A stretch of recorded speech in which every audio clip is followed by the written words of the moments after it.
Hello and welcome back everyone, we Weeb Online, and today I'm gonna start a new series, What If Naruto Was Experimented On By All For One, Part 1. If you enjoyed this video, please give it a big thumbs up, and to watch more videos like this, subscribe to my channel and turn that bell notification on so you never miss an upload. Now wasting no more time, let's begin. The owner only tilts its head slightly as a pair of strange blue eyes with crossed pupils look at every face in a dimly lit area before the owner notices a raspy voice. With disembodied hands all over his face and body, Tamura Shigaraki squinted at the owner, asking, "What is it doing here? It doesn't follow my orders all the time, it's fucking useless." Kurogiri turned to a large black Numu and assured Tamura, "It's okay. Sensei believe it will benefit him to stretch his legs out, and with his quirks, it might aid us if anything goes wrong. And beside, two of them are better than one," Kurogiri said. "Tisk, whatever." Tamura snapped his tongue. That thing better not screw it up. He stuffed his hands in his pockets and turned to face his faithful second in command. "It's time, get us in." Kurogiri's body appears in a black fog that covers everything in its path. Following a lengthy explanation of the USJ and his peculiarity, 13 bowed to the students and said, "That is all. You have my gratitude for listening so intently and patiently." With pumping arms, Ochako exclaimed, "That was awesome." As a number of students cheered for the space hero. Aizawa muttered, dutifully, "All right, first things first," but abruptly stopped when he noticed something out of the corner of his eye and turned to face a strange black hole in the distance. A twisted face greeted the sullen teacher with a psychotic glint as the swirling hole gradually grew larger before a hand gripped its edge and appeared to stretch it open. As a sea of villains emerges from the black fog, Aizawa, who has many years of experience as a pro hero and guts, shouts out to his students and fellow pro heroes. "Huddle together and don't move. 13. Protect the students." Looking bewilderedly over the rail, Hiroshima exclaimed, "What is that? Is this like that training pattern at the entrance exam?" "Those are villains," Aizawa yelled, pulling his goggles down and yelling, "Don't move." Eraserhead and 13, Kurogiri examined their faces. "According to the teacher's curriculum we procured yesterday, Mr. All Might was supposed to be here, and yet." Aizawa snarled, recalling the reporter incident, "I know it.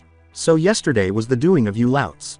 Where is he?" Tamura whimpered angrily, "We went through all this trouble and rustled up so many of us to bring along.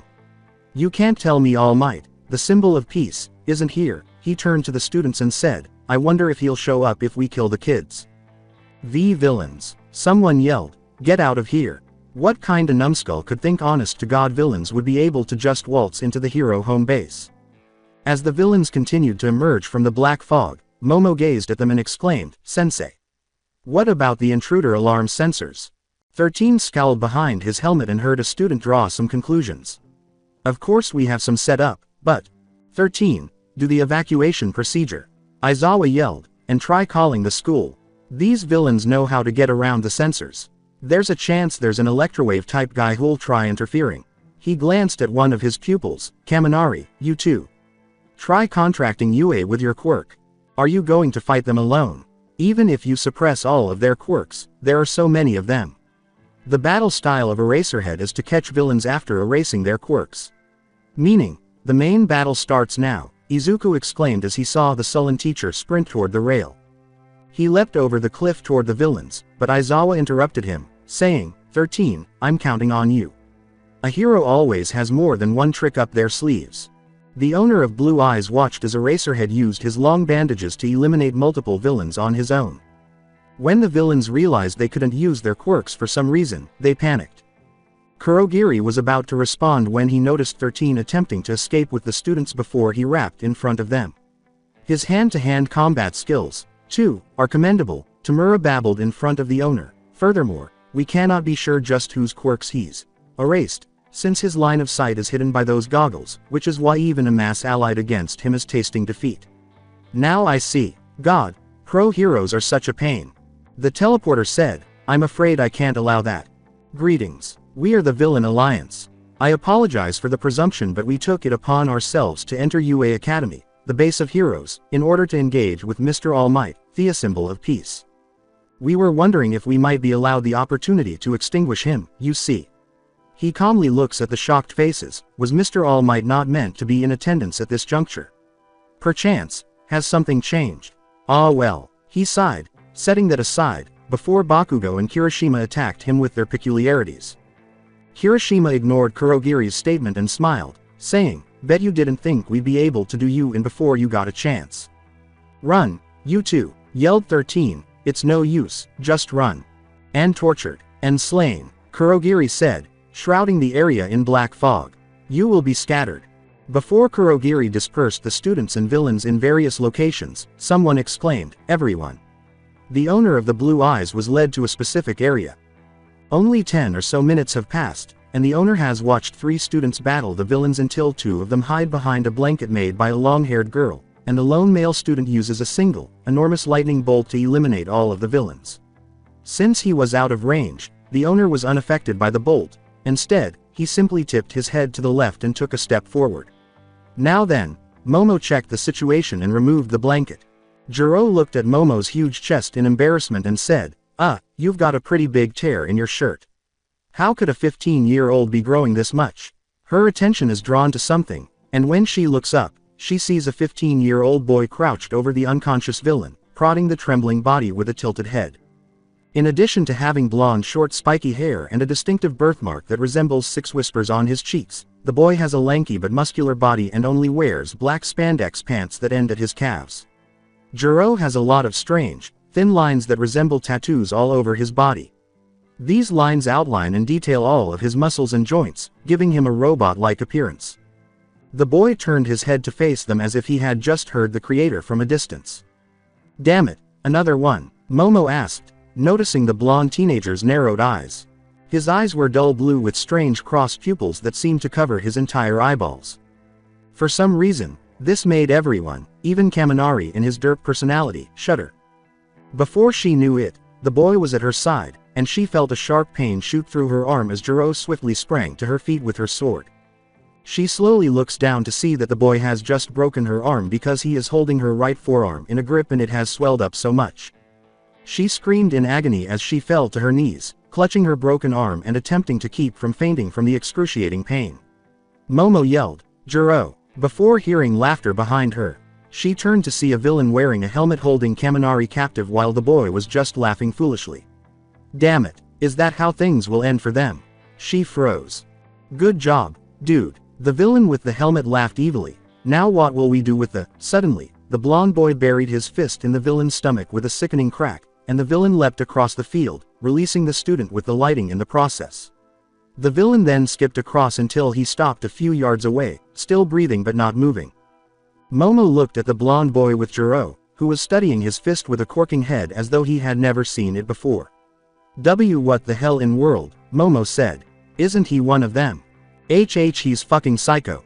Jiro grunted in agony and tensed up as the boy gave them another look before something struck their heads, giving them excruciating headaches. Why are people so brittle? Wah, the creator winced as she held her head. Jiro threw daggers at the boy and exclaimed, was that a quirk? Hey, you, is that your doing? That is my doing. Answer me that. Why are humans so fragile? The boy said, staring at her for a long time before opening his mouth with a pop as if he hadn't used it in a long time. His voice sounded more robotic than that of their class president, but it was so emotionless. He looked at the villains who were unconscious before turning to face Jiro. They pass out after one hit from the lighting user, and when I touch this one's arm, he said, pointing to Jiro. Touch. Jiro yelled, why you crazy bastard, you fucking broke my arm then you act like it's something new. And don't call me this one, I have a name. Momo cautioned her teammate, Jiro, please calm down. Because she didn't want her suffering to worsen. The ear-jacking girl hissed angrily, this psycho act like he's not a human. I am fucking calm. Everything happened in a blur as the boy abruptly appeared in front of their faces and asked, Jiro, is that your name? Momo attempted to use her body as a weapon, but the boy jammed his hand into the ground before tearing it out. He then threw the earth up like a pebble, knocking Momo back a few feet from them. With his eyes fixed eerily on the startled girl, he repeated, Jiro, why are humans so fragile? Why you broke my arm then you keep demanding me for a stupid question after that? Are you fucking insane? Jiro shivered and held her injured arm to her chest. The fuck should I tell you that? The boy stared at her for a long moment before glancing at her broken arm and turning back to her. As she continued to glare at him, Trying to be brave in front of a creepy, crazy person, the boy asked, "Are you refusing to answer me because I broke it?" And then grabbed her broken arm once more. Juro. Momo hurried over to them as they heard another sickening crack. Juro jerked her arm away from the boy, her eyes tight, expecting pain, but there was none. Juro's eyes widened as she looked down at her injured arm. No, it's not broken anymore, just a perfect, healthy arm with no swelling or dislocated bone. As Juro touched her healthy arm with wide-open eyes, Momo whispered in shock, "What the?" before jerking her head up to the boy, who was still staring at her motionless. Multiply peculiarities. All she knows about this guy, whoever he is that he is extremely dangerous.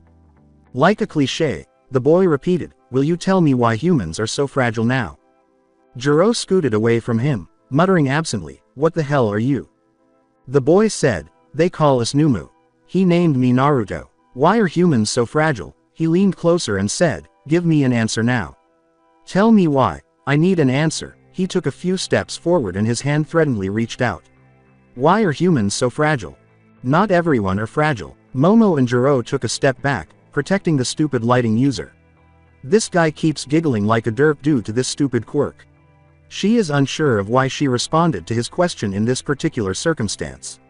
It's true that there are some people weaker than us, but there are people stronger and we're not fragile. I do not understand. Naruto stopped cold, his head cocked, staring at them indifferently. Humans are fragile but they are not, he said, dropping his hand. Why? Juro growled, "Just because. What the devil is wrong with this man? There are things that we don't understand but that are just how it is. After all, you and I are human. We're all humans, you psycho." "Me, human?" Naruto asked her, turning his gaze to her. "That is incorrect. I am Numu." "I am." He was interrupted by an explosion, and he turned to face the source to see a muscular figure approach from the front gate. All Might exclaimed, "Have no fear, for I have come." With frustration. All Might. Momo grinned upon hearing the announcement. The voice of the peace symbol reverberated throughout the USJ. Juro smiled broadly and said, "He's here," before turning to smirk at Naruto and saying, "Now you're so done." Naruto gazed at the top hero as he quickly eliminated the remaining villains before he drew the remaining students away from the stocky Numu. "Who is he?" he asked, causing the girls to stumble. Juro pointed a finger at him and yelled, How can you not know who he is? Do you live somewhere under rock or what? He is All Might, the symbol of peace and the world's greatest hero." As the muscular hero attacked the hefty Numu, the blonde retorted, "He is All Might. So that is the one he won't die." His body tensed up intensely. "Damn it," Momo said, barely registering the last words as the blonde ran off down the mountain zone at incredible speed. Juro looked in the direction and said, "Don't worry, All Might can take him out easily. That guy, for a villain, he was so weird but scary." Kaminari gave them a quick thumbs up while laughing foolishly. Toru wanders through the woods, saying, crap, why did he run off? Quote. If someone were nearby, they would only notice a pair of floating gloves moving around as though she was in a panic. But I really don't know Shoto was this strong. Wait until I tell, huh? Toru squirts her invisible eyes as she spots a figure running toward her in the distance. Who is it? Ah! She exclaimed in terror when she realized it wasn't a student and that the person was approaching so quickly that they might collide, which could have killed or seriously injured her. The floating gloves waved, shit. But the figure abruptly leapt around her, so her concerns were in vain. Before she gasps at the sight of a blonde and he looks at her with his distinctive eyes, Toru takes a quick look at the figure. It only lasts a few seconds before the enigmatic boy continues to run away from her, dropping the gloves to the ground. She shook her intangible head and said, "Hey, is he able to see me?" As the students watched in awe, All Might pounded his fists into the large Numu, saying, "A hero is someone who smashes through every obstacle life puts in his way. Do you know what I speak of, villains?" He pulled his right arm back before smashing it against the giant Numu, and then he slammed it out of the USJ with a powerful uppercut. Missing All Might's remark about becoming a bit weaker, Kirishima mumbled in surprise, What is that, a comic book?" All Might lunged at Tamura and Kurogiri, asking, "Now shall we put the end to our dance?" Tamura yelled angrily, "You used cheat." Just as All Might was about to catch them, something appeared in his line of sight. A figure flips backward on his feet, and the muscular hero swiftly raises his forearms in defense as a leg smashes into them. He sees Naruto for the first time as All Might lowers his arms. "You, Naruto, why do you keep wandering off? Because of you, we lost the game. You." All Might scowled at the scene, saying, he must be 15 like the students. He's so young, and he looks so lifeless. He felt a familiar sensation as the vapor formed around him. Oh no, I'm going to snap back to my truth form. I got a bluff. Well, look like there's another one I have to take care. How about you three come at me? What can we do? Why do we fail to clear the final boss? Tamura sighed. Kurogiri appeared behind the leader and said, Tamura, please calm down. Naruto is here with us now, and we can break the symbol of peace. The Black Numu has weakened him to some extent. They all charged toward All Might after Tamura muttered, yes, and looked at Naruto. Naruto, Kurogiri, let's kill him. Izuku then leapt at them with his fist raised in the air. Izuku roared, let go of All Might. And Naruto appeared in front of him, thrusting his opening hand menacingly at his face, but it never touched down because the blonde changed his direction in midair and tackled Tamura down before a gunshot could be heard. All Might looked over his shoulder and saw the group of teachers who were also pro-heroes with a student. So they finally arrived, he said. Iida yelled, reporting for duty. To the teachers. Tamura roared angrily, they came, it's our game over screen. Game over, game over. He was about to complain further, but the gunslinger hero rained bullets on them, and the wounded space hero made Kurogiri feel the black holes pull. Kurogiri wrapped Tamura away and said, we have to get out of here, before calling out to Naruto as he charged All Might, leave him, we have to go back. Naruto stopped walking and glanced between Kurogiri and All Might. As he turned back to All Might, Naruto said, target primary, and prepared to move forward. Kurogiri yelled, Naruto, come. Obey or be aborted. The boy froze as the outline of a dozen tiny sections formed on his face before they gradually peeled off, beginning with his left eyeball, revealing his innermost features to the world. Izuku exclaimed, Wah, as his sensei's eyes widened and his hands flew up to his mouth, containing his bile as he stared at Naruto's skull. After standing there for a short while, Naruto takes a step back and his face returns to its original state, disappearing as though it hadn't just been falling apart. Naruto walked back to Kurogiri and said, yes, I will come. He and the teleporter disappeared into the black fog. I can't forgive them for that, so they might make him do that. Before he heard Izuku say that he was useless, All Might clenched his fist even more and spoke up to support his covert apprentice. Before the voice called out to him a few moments after the conversation between Tamura and the figure on the monitor screen ended, Naruto was in a seedy bar, staring blankly at the wall. The voice said in a deep, raspy voice, Naruto, how was your first field trip? It must be very experiencing for you. It was a curious day. Naruto simply tilted his head up. And the voice said, oh, why is that? The voice started to say, I don't know. The blonde boy interrupted, Creator, am I a human? I learned that a single answer breeds more questions when you receive it. A living weapon. The voice replied, no, you are a Numu. Naruto merely nodded and said, that is correct. I am a Numu, not a human. Why do you ask me when you know the answer? The creator hummed and scowled, but the special Numu turned back to the wall without saying anything, and the creator hummed once more. This Numu was special because, like the other one, it could speak, but it mostly disobeyed orders. It's unfortunate that he can't steal it for some reason, but the creator chooses to keep it around out of curiosity and because it has those intriguing quirks. Perhaps it's because he made Naruto out of A. He dismisses it, saying, very well, I'll check in later. The monitor shuts off. Suddenly, the boy said, I would like to go out again. Kurogiri put the glasses down and said, I don't see any harm in that. He said, but not right now since the police and heroes are looking for us at the moment. Why do you want go out again? Any reason? This Numu hasn't gone out much since he was created, and today was the first time he went out because the real leader wanted to see how it would affect the creature. Naruto responded, recalling a particular memory, reason. 2 weeks and a few days later, Naruto was sitting in the same spot as before, but this time, he was looking at the television as the UA's sports festival was shown, rather than the wall. Kurogiri was gracious enough to let the boy use his television while he went on an errand after he heard his creator instructing Tamura to watch it. He has watched it from the start until the top students' matches, and now the television is playing the final match replays. As the camera's point of view changed a few times, Naruto leaned closer and said, "There." Before checking the TV, the ringleader walked obnoxiously up to the boy's stool chair and said, "Oi." The boy's head turned to face Tamura. "You're still watching that for days. Turn it off." Naruto turned back to the TV and said, "No. Ah, there." Tamura narrowed his eyes at the boy's back and said, "There, what?" The chanting creature ignored him, which made him even more irritated. The villain was about to say something when the black fog suddenly appeared, and then two figures entered the CD bar. The new voice said, "I see," as the figure emerged and Stain the hero killer emerged, his tongue slithering out to lick the side of his cheek. As Kurogiri returns to his position behind the bar, his gaze slowly moves over the three people.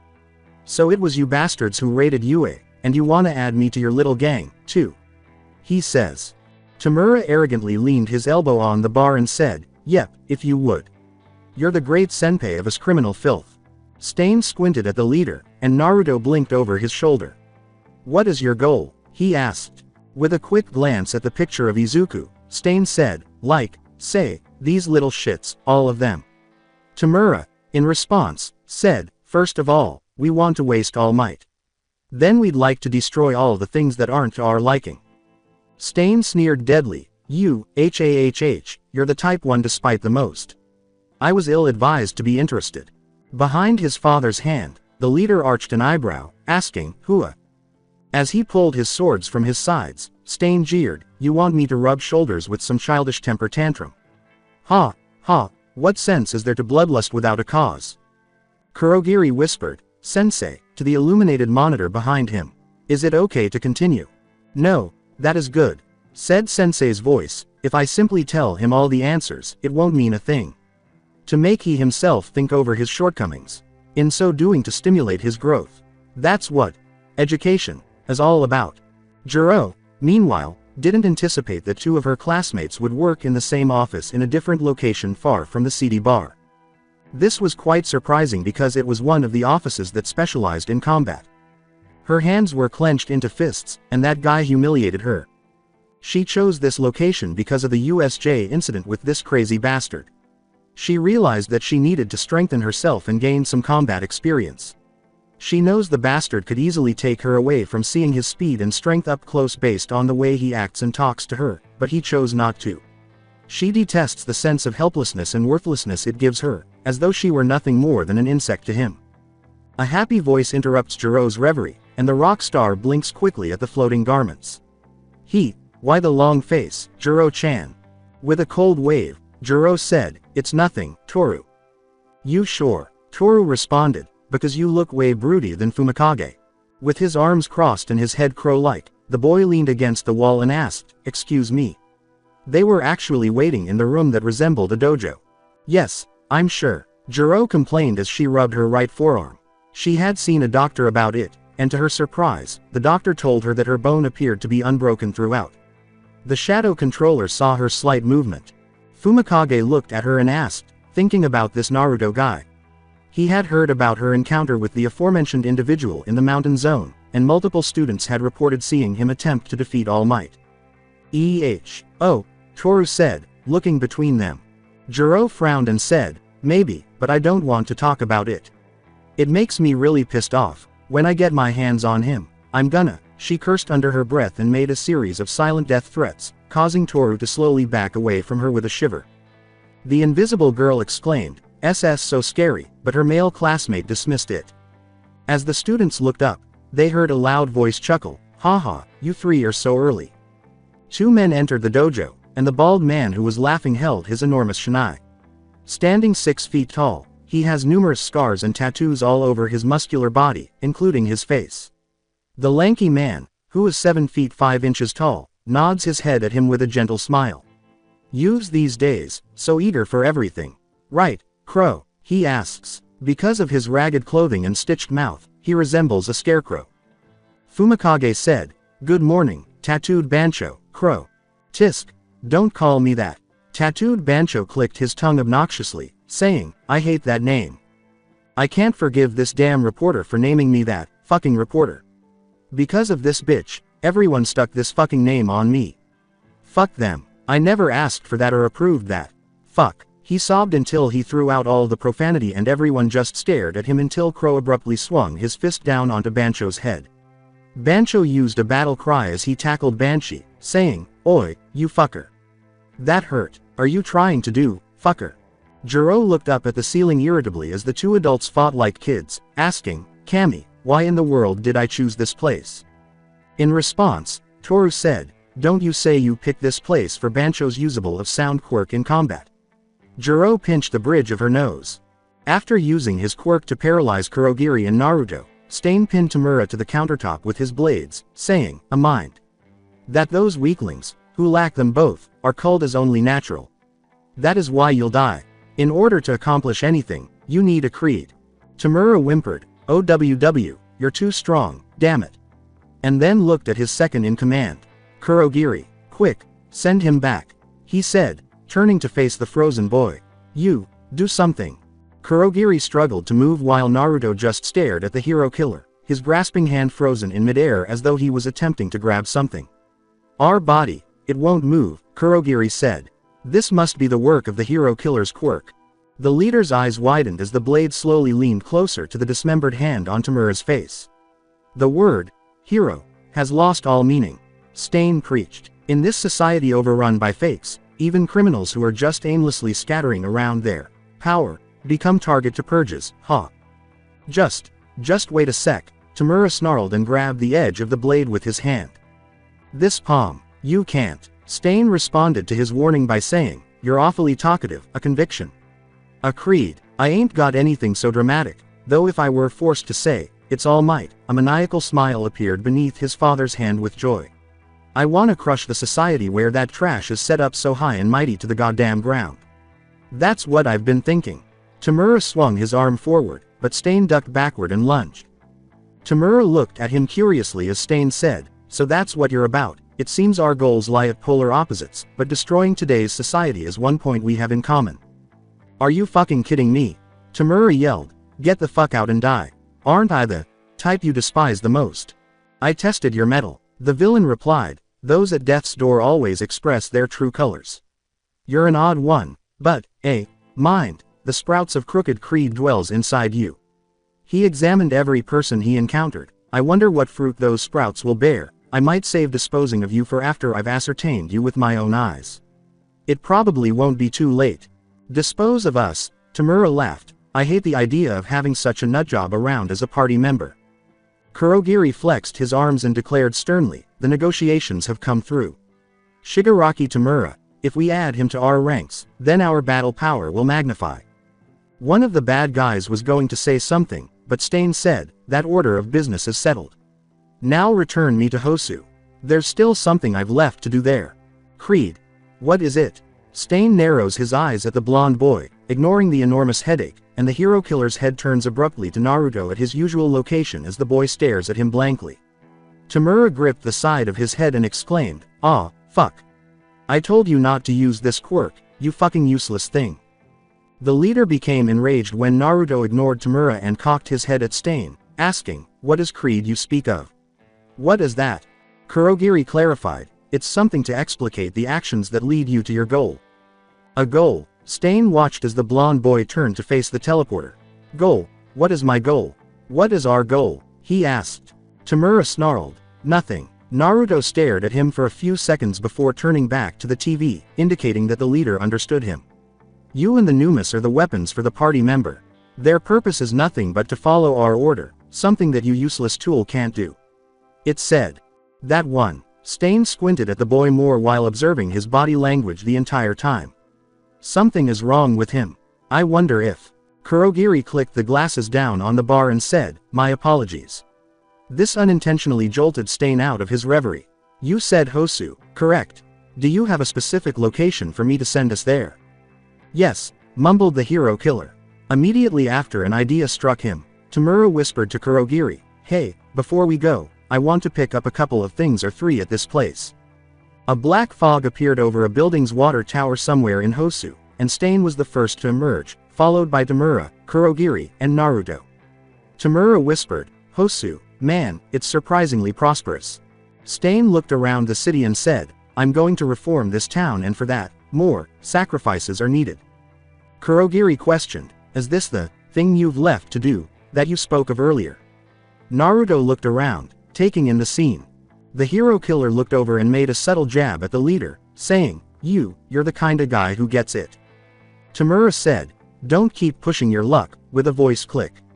Stain threw open his arms and faced the city once more, saying, the title, hero, should only be granted to those who have accomplished great undertakings. There are too many of them, counterfeit heroes, who worship the almighty dollar. He jumped off the building and said, until society realizes its error on its own, I shall continue to appear. As he watched the hero killer vanish into the urban jungle, Tamura grumbled to himself, you keep waxing on like that, you wanna raise up a damn grassroots movement or what? I'm about to weep from the gallantry, he said. You can't make fun of him for that. Kurogiri spoke as his supporters turned to him. The places where he's appeared up to now have seen crime rates abating across the board. One theorist has it that there's been bashing linked to the increase of awareness of heroes. Wow, that's fantastic, Tamura sarcastically exclaimed, so the heroes are doing their best, reducing the number just in order to put food on their tables. The hero killer is also the hero breeder. How circumspect. He crossed his arms bitterly and said, as I thought, at root, we just don't get along, pisses me off. He looked over and said, release the Numus. I'm not satisfied with having a blade in my side. I'm going to take your precious pride, your self-worth, and your prestige and crush them, great senpai.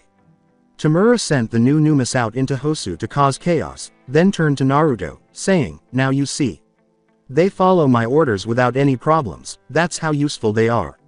I still don't understand why Sensei wants to keep you around. You're lucky that we can't destroy you because of your heel quirk. A butterfly, the boy's eyes followed a blue butterfly that fluttered close to him before landing on his hand, causing Naruto to ignore him. For the first time, he raises his hand in front of his eyes, and after staring at it for a while, Tamura kills it by violently grabbing his hand. Tamura growled, Oi, listen to me when I speak. Before turning back to the skyline in an obnoxious manner. Fucking useless piece of shit. The blonde boy said, tilting his head to look at the green smear on his hand before turning to face him. The blonde boy said bluntly, why did you kill it? Huh, he asked, but the leader laughed and said, it's just a fucking useless bug. There are no point for them to exist since they didn't do anything useful, they exist for nothing but to be killed. That is survival of the strongest, weaklings are weeded out to die.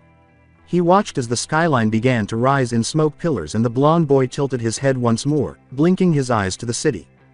As the helicopter passed over Hosu, the reporter woman yelled on the TV screen, we interrupt the bulletin in progress with live footage. Sudden black smoke and sounds of destruction, rising from the scene. Itsuka asked, glancing at the screen before turning to face Momo, do you know anyone in Hosu? She was unsure if she knew anyone who attended the city's workplaces. Before something caught her attention from the news, Momo said, I know Iida and Todoroki are there, but I'm not worried about them since they have enough common sense to leave it to the pro. Her eyes widened, and Itsuka looked back inquisitively. The reporter questioned, what's that over there? As the camera panned into the water tower and revealed three figures perched atop it, gazing out over the city. Rubberneckers, camping out way over there. As the camera continued to zoom in for a clear view, the cameraman's voice responded, I don't know. One of the figures abruptly turned his head toward the camera, his eerie eyes staring back. Eek. The figure tilted his head, and the man in the black mist turned to face the cameraman, who almost dropped his device before looking up to see them. That is bad, Momo exclaimed, concerned for the security of the reporters. Confusion gripped Itsuka as she asked, what's the matter? Momo retorted, there are the villains that invaded the USJ a while ago. Itsuka glanced back at the TV. Using one of his quirks, Naruto had been observing the battle between Stain and these UA Academy students in the distance when he heard something overhead and turned to see a helicopter carrying a reporter and a cameraman. With a head tilt, Naruto said, helicopter. Kurogiri looked up at the helicopter and said, looks like we need to leave before they report us to the local pro heroes. Whoa there, buddy. Tamura threw the binocular away in a fit of rage after witnessing the battle's aftermath and the death of one of his Numus at Stain's hands. What the fuck are you doing? How the hell did that Numu get killed? And what are those little shits doing there? I can't even find the words, fucking goddamn. Why? He pulled his collar down angrily. Why won't it all just go as I want? He clenched his hands tight. Out of nowhere, Naruto asked, do I collect them? The leader gave a fierce growl and said, no, let's go home.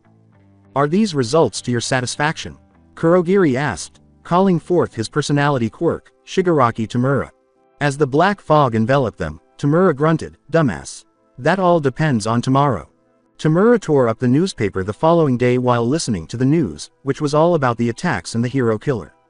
As he stormed out of the bar, the leader grumbled, he's all over the news, and the Numas are always mentioned second. Like they'd forget him now. In fact, we're the ones that are being treated like second bananas. Kurogiri glanced sideways and polished the glasses, asking, are you sure it's okay to leave him be, sensei? Sensei's voice came from the monitor, and then there was silence until she said, yes, like I said, he will learn few things from this result and it will give him more motivate for the near future. Ah, would you be kindly to wrap Naruto into this place?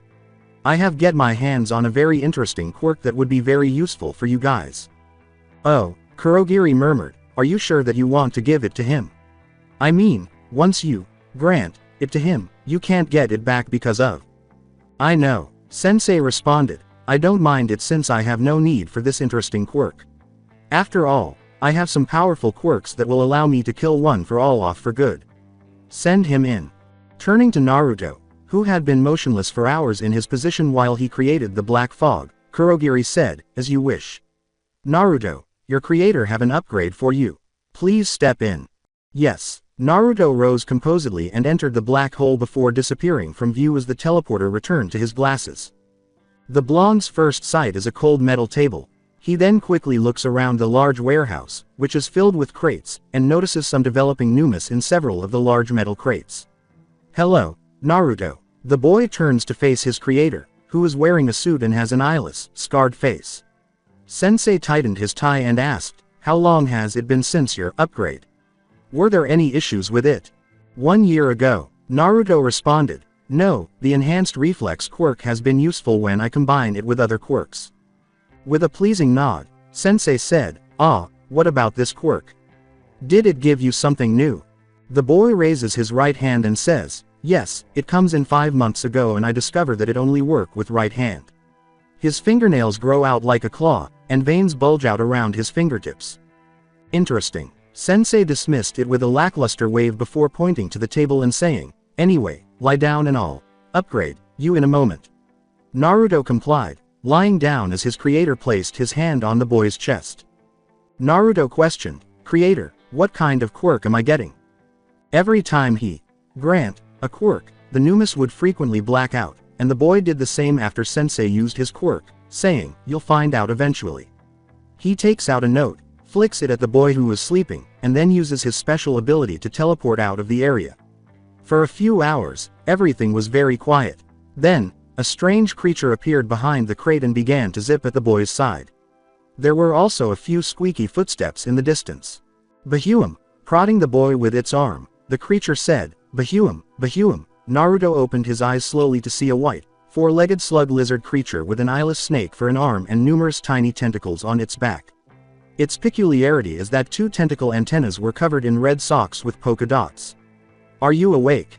Naruto simply blinked as though it were a common occurrence. Who are you? The creature grinned and said, you know, me. It's me. The boy asked, you are a Numu, right? The creature enthusiastically nodded, yeah, I'm a Numu. The snake arm pounded on its chest, something is in us. The boy cocked his head slightly before the creature pointed to the metal crate and said, we're different from the other Numas, how should I say it, they're like empty shells. The snake arm shifted to the blonde, but you and I have a thing in us. Naruto answered, I do not understand. The creature smiled and pointed to itself, saying, I'm in me. The boy blinked, before thrusting the snake arm at him, the creature sang, take it. I do not know for what reason I was born, but I am me. Before closing his mouth, Naruto sang, I do not know. Why do I have to say this? He asked. Ha, the creature exclaimed, that's it.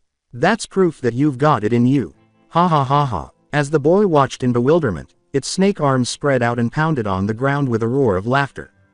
The boy said, I do not understand that. The creature stopped laughing and fixed the boy with a stony expression.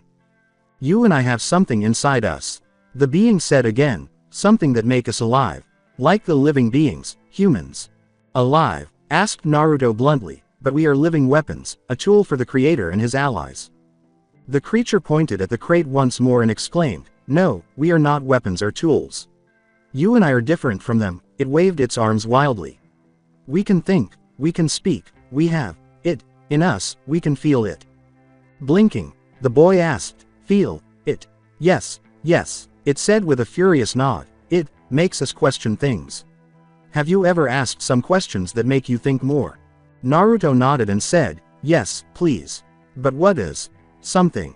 Why can't you tell me? The creature crossed its arms and shook its head, saying, because I can't. You have to ask someone who knows the answers. Just make sure you ask the right one. The boy questioned, do I ask the creator? No, shook the creature's head. Tamura, Kurogiri. The creature shook its head once more and said, no, no. You can't ask the bad people. They'll give you wrong answers. Naruto questioned bewilderedly, wrong answers. But they are correct about everything. It hummed introspectively, yes, they are. But it's because they are bad guys and to them, their answers are right, but. Do you think it's right? It said, pressing its arm to its chest. What did it tell you inside? Have you ever asked someone else to hear their answer? Someone like good people or pro-heroes? Have you? Yes, the boy said, but only once. The creature inquired, and what did you think of this person's answer? I do not know, Naruto murmured, it breed more questions and I want to ask more but. The creature interrupted him with excitement as it pounded the table with its arms, saying, then go find this person and ask them. You will finally find the answer to everything. Like what is inside us. Why does it have to be me? The boy asked the creature. Why not you? Because you are the special one. You're different from me in a way, because you were born from. The creature looked down and said, it must be you. It stopped in the middle of its sentence when it saw a piece of paper on the table and asked, what's that? Naruto picked it up and read the paper, saying, ah, it is from the creator. It says I need to train with the new quirk. Looking at the boy, the creature said, could I say something more to help him or? He was about to tell him where he was born, but it chooses to keep the information to itself because of its intuition. The creature caught the boy's attention and gasped, oh, where is my manner? Do you have a name? It asked. Naruto. And you are? The boy replied. After staring at him for a while, Naruto looked around until he noticed various logos on the crates. I do not have one. The creature cried, its face gaping as though it had simply forgotten its name. Hey, will you give me one? The boy gave the creature the name, Salad Udon. As its body trembled, the creature exclaimed, Salad Udon. My name is Salad Udon. Do you not like it? Naruto asked, his face expressionless as though he had said nothing incorrectly. No, I love it. The creature jumped around excitedly as it began to sing, my naameiss Salad Udon. I am Salad Udon. My naamee. Naruto watched the singing creature for a while before leaving to test his quirk while he pounded on his conversation with strange Numu, who kept talking incoherently, wondering what was inside of him. 2 weeks later, Naruto was standing in front of Kurogiri as the teleporter handed the boy a wad of caches after he had gotten used to his new ability. Because the creature emphasized that he cannot tell anyone about the creature or their conversation and that it will end badly for them both, he has kept Salad a secret. Salad kept shifting the subject or dancing away with a strange song when he asked the creature questions about things that he wouldn't understand. Remember, Naruto, do not take this sunglasses off. Kurogiri cautioned the blonde kid, and do not do anything that would catch the pro's attentions. If you do, run and tell me so I'll wrap you out there. Understand? Naruto nodded his head, wearing a red hoodie, blue jeans, and sunglasses to conceal his distinctive eyes and black sneakers. Yes, I understand. Sensei instructed Kurogiri to allow him to spend his first day in the real world without any villains so he could gain experience in disguise and concealment from the public eye in case something went wrong. I'll be off. Kurogiri asked, have you decided where you will go today? So that he would know where to go in case Naruto needed help. The blonde boy left the bar and said, yes, the mall. As Tamura walked into the bar, Kurogiri muttered to himself, the mall. He wondered where Naruto got the idea for this phrase. Naruto stands motionless in the center of the throng of people as he looks around inquisitively in the Kiyoshi Ward shopping mall, an opening mall. When he first starts to walk around, he looks at every store he passes and at the people around him. He can't really explain why, but they all have unique facial expressions that he has never seen on these villains. The boy stops walking in front of a bookshop when he sees the title of a book and reads it aloud to himself. Importance of insects. Naruto tilted his head, recalling Salad's conversation and Tamura's remark about pointless bugs. He then turned back to the book. Somehow, he picks it up before entering, and the boy looks through each book, looking for specific subjects or anything that piques his curiosity. As several people gave him strange looks for talking aloud, Naruto checked the books in his bag and said, Importance of insects, wildlife of the world, inside our body. Something bright caught his attention, and he stopped walking to get a good look behind the store's window. The boy just stared blankly at the orange jacket with the absurd price tag. Ashido pointed to a specific direction as she walked with Toru, Iida, Momo, and Kaminari, saying, the shoe store must be over there. The creator chose to accompany her because Jiro had already bought a big duffel bag and had decided to check out a local music store. Toru burst forward, saying, okay. The last person there must pay half for the winner. Iida gave her a warning. Don't run. If you run or don't pay attention to your surroundings and he continued. Calm down. Don't be such a warrior. The figure's sunglasses fall off his face as the invisible girl bumps into someone and almost knocks them down. Her apology was, oh, sorry, I wasn't paying attention. Ah, sunglasses, the individual muttered, lowering his head and grabbing his sunglasses. What did I just tell you? Iida hurried over before anyone could hear a crack, and when he looked down slowly, he saw that he had broken the sunglasses in half by stepping on them by accident. Let me pay you for the new one. He bowed angrily. I am very sorry.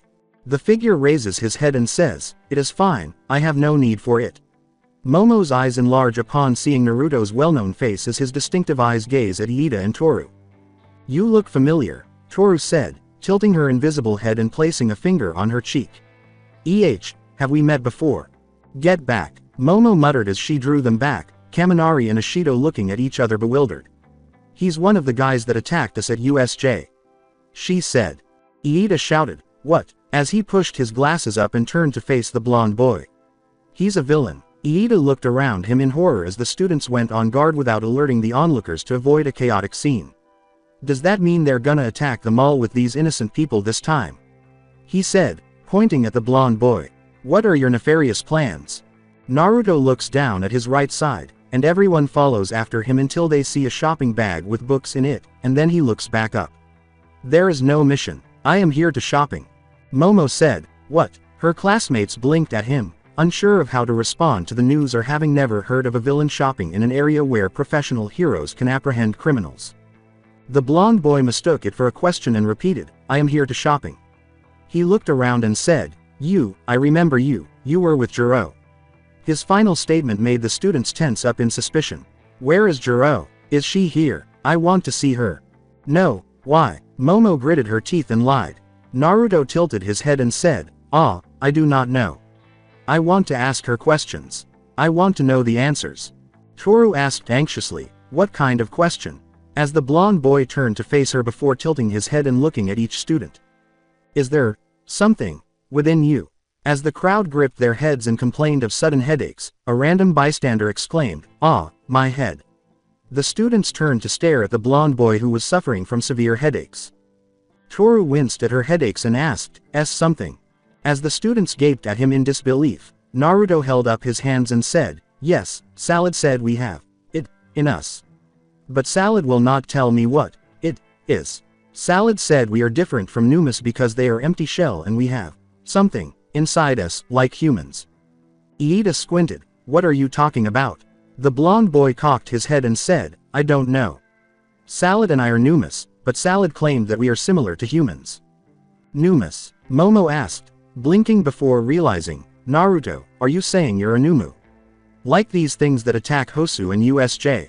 Yes. Naruto replied, we are Numas, the living weapons who must obey him. Iida muttered, Tamura, in an attempt to make sense of this. As it sent chills down the students' spines, Naruto said eerily, no, our creator. All for one. Momo muttered, what are you ta?" before being interrupted by the loudspeaker. Due to the security reason, the mall is closing now and everyone will be escorted out by police for your safety. The individual said, "We apologize for any inconvenience. Thank you for understanding." The blonde boy turned on his heels and walked away into the crowd, saying, "I will be going." Iida and his classmates tried to stop the boy by saying, "Hey, wait." But it was too late once they lost sight of him in the muddled crowd. As Naruto enters the bar, he notices 3 new faces, each of whom looks at the door with a distinct expression. "Hiya, I'm Toga Himiko. Are you here to join Villain's Alliance because of Mr. Staney?" A schoolgirl cheerfully approaches him. The blonde boy simply passes her without saying anything and sits down in his usual spot, gazing at the wall. Before giving him the thumbs up, a man in a black and gray suit abruptly stands at his side and waves his arms, saying, "Oi, it's rude not to answer her." "It's okay to not answer her, you must be pretty shy." The teenager with the stitches whispered, "Tisk, another one. He's not here to join us because he is one of us from the beginning." Kurogiri wiped down the bar counter before turning to face the boy. "Naruto, let me introduce you to the new recruits." He pointed to the teenage boy and said, "That is Dabi. The one at your side is twice and you already met Toga Himiko." He then moved his arm to the blonde boy and said, "That is Naruto." "Wait, you outrank me and you're so young." 2 times the blonde boy gasped, "Damn you. Don't think about pushing me around. I'm looking forward to work with you, Senpai-sama." Again, Naruto ignored her. "Ooh, he's so cute but he's totally not my type." Himiko laughed, "I like my man tattered and bloody like Mr. Staney. Hey, what is he like in person? Tell me, is he mute or what?" mumbled Dabi. Kurogiri said, "Oh, Naruto. How was the mall, did you get something?" Naruto turned back to the wall and said, deadpan, "I bought 3 books that might give me some answers." He raised the bag up and then placed it back on his lap. It was interesting. "Oh, so he speak." Dabi grumbled, "Do he have something against us like Tamura?"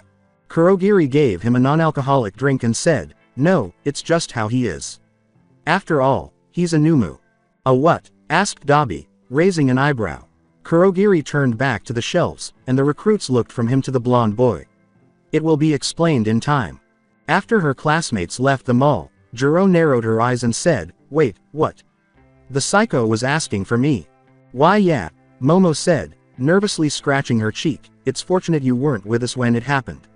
You never know what will happen between you two. Jiro, you need to be more careful from now on." Iida sighed, "He knows your name and he seems to be after you for some reason."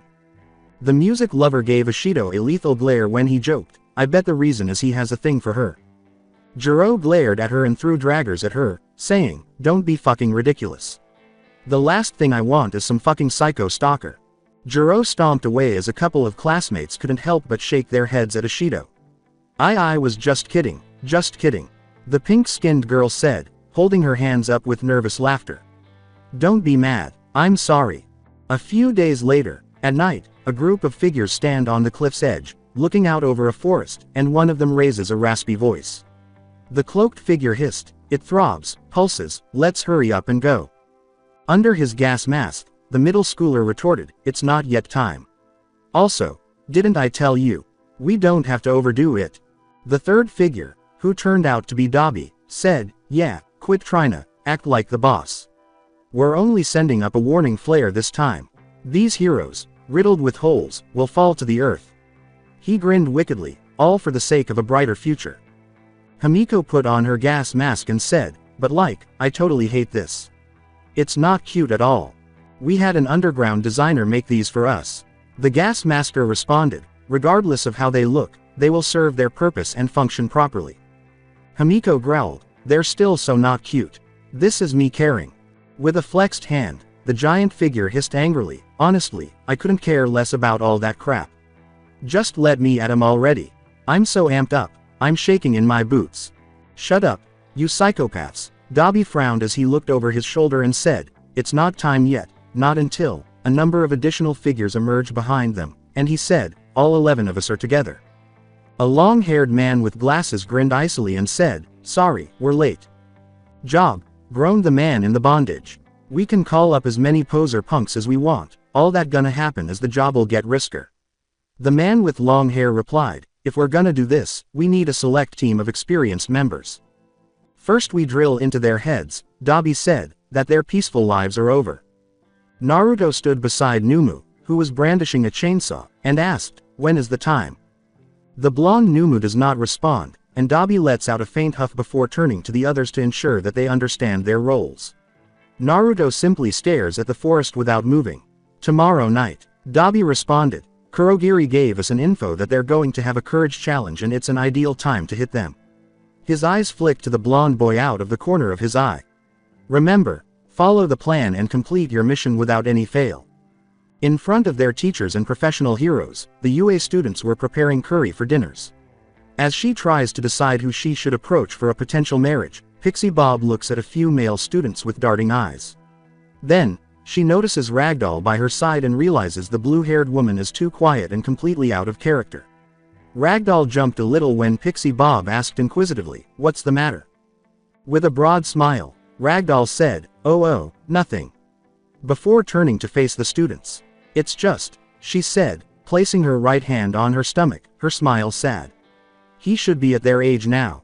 Oh. Pixie Bob's eyes looked up at her, and she winced slightly. Sorry, I forget about." Ragdoll grinned pitifully and said, "Don't be. It's all my fault." Pixie Bob scowled and said, "Hey, it's not your fault. No one knew what was going to happen this day." The woman with the blue hair whispered softly, "Yes, it was. He's gone because of me." Hiroshima noticed Ragdoll's expression and asked, "Hey, Ragdoll, are you okay?" With concern. Ragdoll threw up her hands with a big smile and hopped around wildly before shoving her paw glove at him. "You better eat up more because we're not gonna hold back tomorrow morning and we're going to work you hard to raw," she said. "Yeah, I'm 100% fine." With a pale face, Hiroshima gulped, "Oh okay, he doesn't want to undergo this training again the following morning." Unsure of what to say at the moment, Pixie Bob wanders among the students, giggling wildly, and casts a sorrowful glance at her friend.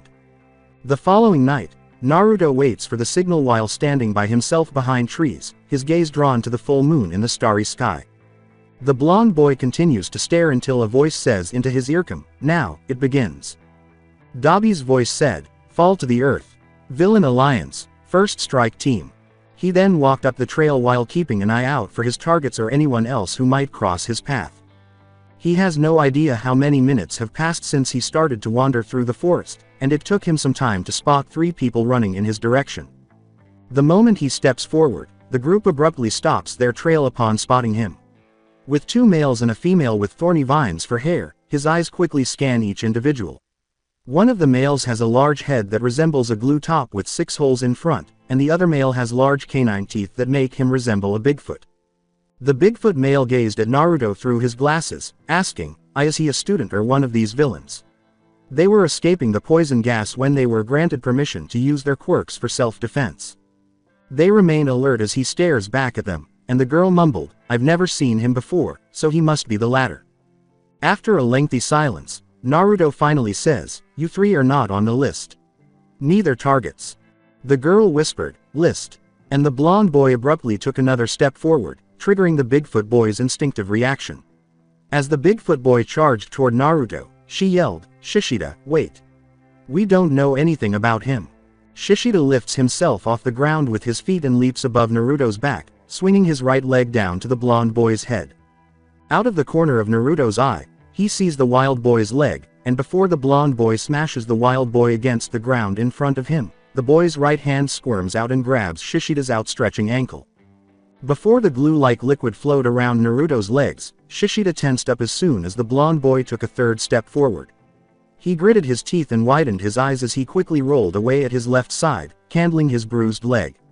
The wild boy looks up to the giant male as he feels the giant hands yanking him up and dragging him away from the Numu. The giant nodded silently and said, "Thank, Bondo. I told you to wait." The girl growled, encircling Naruto's upper body with her vine hairs. "Sorry, Shiozaki," Shishida said. "This guy's quirk must be enhanced reflex, like mine," before turning to face the blonde boy. He rubbed his bruised leg and winced from his sore back. Plus, his strength is no joke. Shiozaki opened her mouth, but as soon as she felt her vines tearing, she tensed up and turned around, her eyes wide as Naruto pulled the vines away from him. How could that be? She thought that until she noticed his right hand's growing claw fingernails and realized that he had simply sliced through the vine ropes without her noticing. Before he calmly approaches them, Naruto breaks free his other foot and raises his left leg, ripping through the glue enclosure. Shiozaki yelled, "Bondo, make a wall." And the enormous boy complied, using glue liquid to construct a massive wall. Naruto's hand easily broke through the wall, and then another hand did the same before the wall broke in two. When it did, a thorny vine bind whipped toward his face, causing him to lean his head back and sustain a minor cut across his nose. Ignoring the taste of metallic iron in his mouth, he quickly grabbed the vine whip with his left hand and locked eyes with Shiozaki. He was about to pull her toward him when Shishida quickly bit the vine bind to free his classmate. As the cut on his nose brigade disappears, the blonde boy drops the vines, surprising his opponents. Bondo charges at the blonde boy to buy his classmates some time. The blonde boy corks his right fist back before striking the giant's left ribcage, which sends Bondo flying across the field until his back hits the tree. The giant tries to grab him with his huge arms, but Naruto dodges the swing at the last second. The broken pieces fly off the trunk, and one of them slashes deep into Shiozaki's right cheek, causing blood to flow. "Bondo!" Shishida cried out in concern before turning to face Naruto with a lethal glare. "You!" He charged at the boy with a roar, but Naruto appeared behind him with his raised hand, and the boy smashed it on the wild boy's back with a powerful chop. Shishida screamed in pain as he felt his spine snap in two, causing him to collapse on the ground in agony. Shishida, Bondo! Shiozaki fell on her butt with a frightened shudder, and this guy removed them without blinking, causing her to wince as the blonde, no, a monster, turned his gaze to her. Naruto took a step forward, his right hand reaching out to her as he scanned her with his icy gaze. As she waited for her impending death, she rapidly closed her eyes and shivered once more. However, as she felt a warm touch on her cheek, Shiozaki slowly peered out of her eyes to see Naruto's hand gently caressing her cheek. Before she notices anything, she looks at the boy's face and asks, "Wah, when did he cut his cheek?" His right cheek had a deep cut that gradually disappeared. As the giant breathed shallowly because of the caved-in rib, Naruto silently withdrew his hand from her cheek and approached Bondo. The blonde boy then placed his hand on the giant's chest. Shiozaki's eyes widened at the sight of Naruto's collapsed chest before it healed itself, and Bondo's breathing gradually returns to normal. Naruto approaches Shishida once more and uses his right hand to touch the untamed boy's back. When Shishida felt his pain subsiding and saw the entire situation from his down position, he raised himself a little and his eyes widened. What the hell? He whispered in shock. My back. It's not broken." Naruto suddenly collapsed onto his back before rising to his unsteady feet and approaching Shiozaki once more as his trembling gait gradually returned to normal.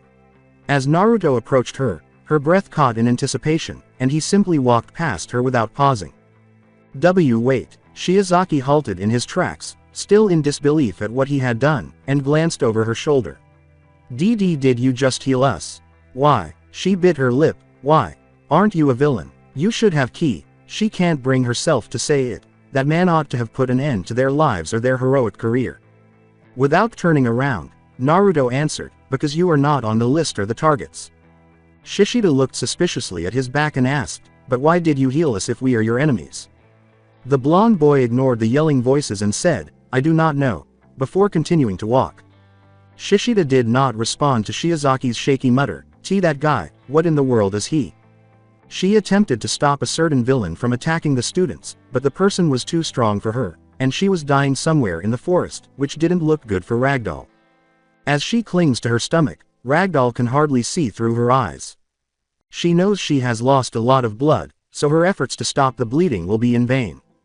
Her vision is blurry, and she struggles to see the stars as she shakily rolls onto her back to face the starry sky while taking shallow breaths. Sorry, pussycat," Shiratoko Tomoko softly whispered. It looks like, that's it, for me." The corner of her mouth twitches upward slightly. At least, my baby won't be alone any longer." Her eyes slowly close before opening as soon as she hears a footstep approaching her. Her peculiarity should have given her something, but she struggles with it because of her severe wound, and a blurry figure stands above her. With its head cocked, a voice said, "I have some questions to ask you. Will you give me answers? Target located. Are you a pro hero? Really? Are you Ragdoll gasped and laughed wearily, serious. I'm dying, and you want to ask me some questions. Sorry, I'll love to, but with these wounds, I can't, she hissed sharply as a hand pressed against her stomach. WWWA, she gasped as her wound closed. Tomoko tries to look closely at her savior, but she faints from exhaustion and mental strain. When the deep gash on Ragdoll's stomach closed and he threw her over his shoulder, Naruto remarked, humans are so fragile. He was instructed to capture any professional heroes and take them to the warehouse for his creator. After some time of wandering, the blonde boy hears a voice above him. And a pro hero at that one, bravo. Would you allow me to lighten your hostage? A masked, elegant man said, jumping down from a tree branch while holding onto his top hat. Oh, I see you get someone. The blonde boy replied, yes, Mr. Compress. Mr. Compress then used his special ability to compress Ragdoll into a marble, which Naruto managed to capture. Alright, said Naruto, nodding slightly, as Mr. Compress tipped his hat back with his cane. But remember, she'll be released if you happen to be out of my radius or within a certain time limit. He can easily compress everything into a marble as long as he wants, but there are limits when it comes to organisms. He snapped his fingers as the blonde boy pocketed it in his hidden pocket inside the spandex pants. Naruto turns away from his ally and says, understand. Mr. Compress laughed and exclaimed, happy hunting, before jumping up into the tree and skipping across the treetops with multiple flips. When they collided, Momo simply handed Toru and Jiro to him, telling him to carry them back to the cabin while she looked for the remaining students. Hold on, we're almost there, Aoyame muttered to his unconscious classmates on his back while struggling. He continued to carry them for a considerable amount of time before pausing briefly to catch his breath. He concealed himself from the view and cast a worried glance at his classmates.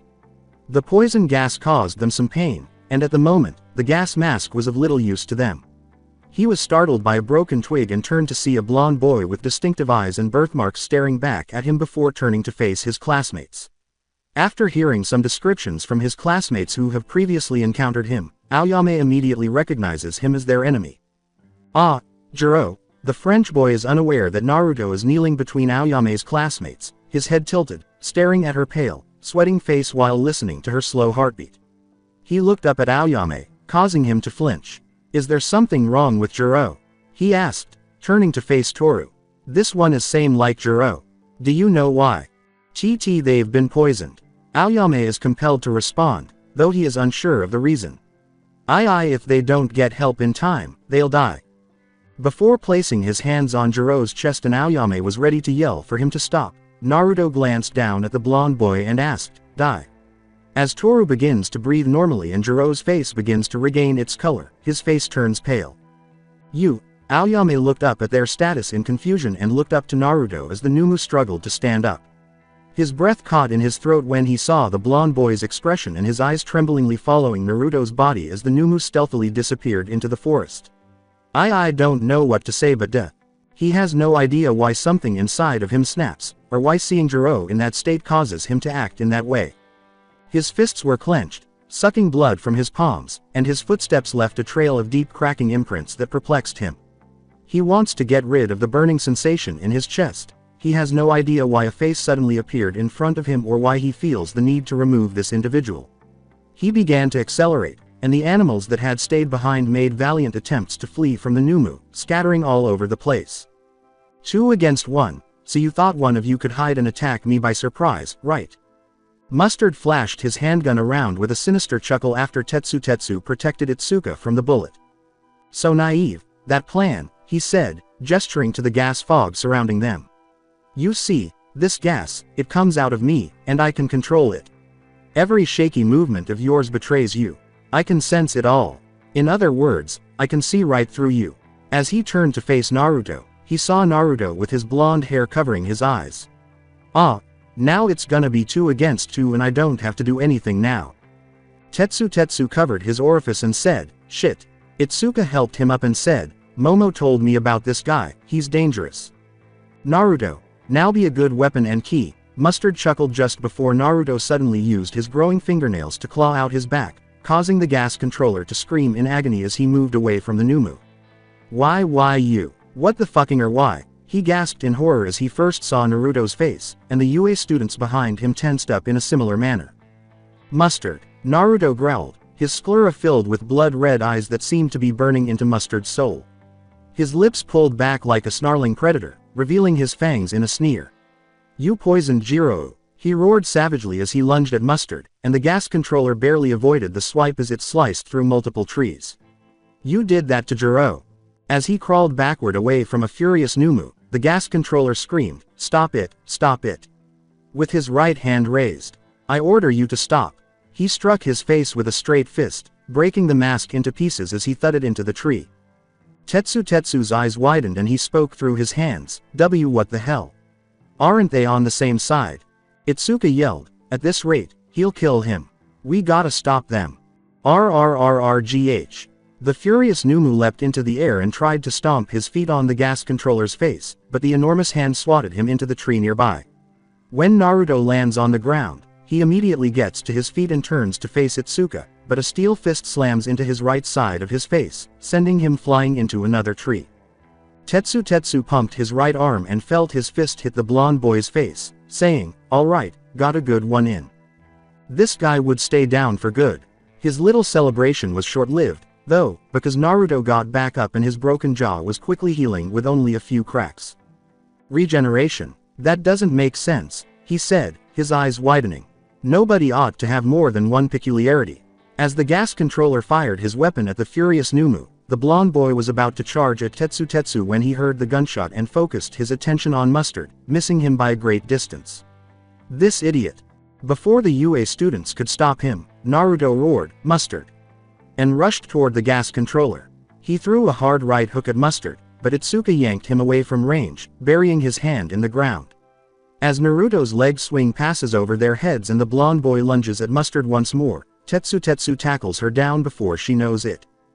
GG, get back, Mustard screamed as he raised his pistol, ready to pull the trigger, but Naruto's right claw caused the weapon to shatter into pieces. With the moonlight at its back casting a terrified silhouette, the raging Numu raised his left fist in a savage snarl, causing the gas controller's eyes to widen in terror.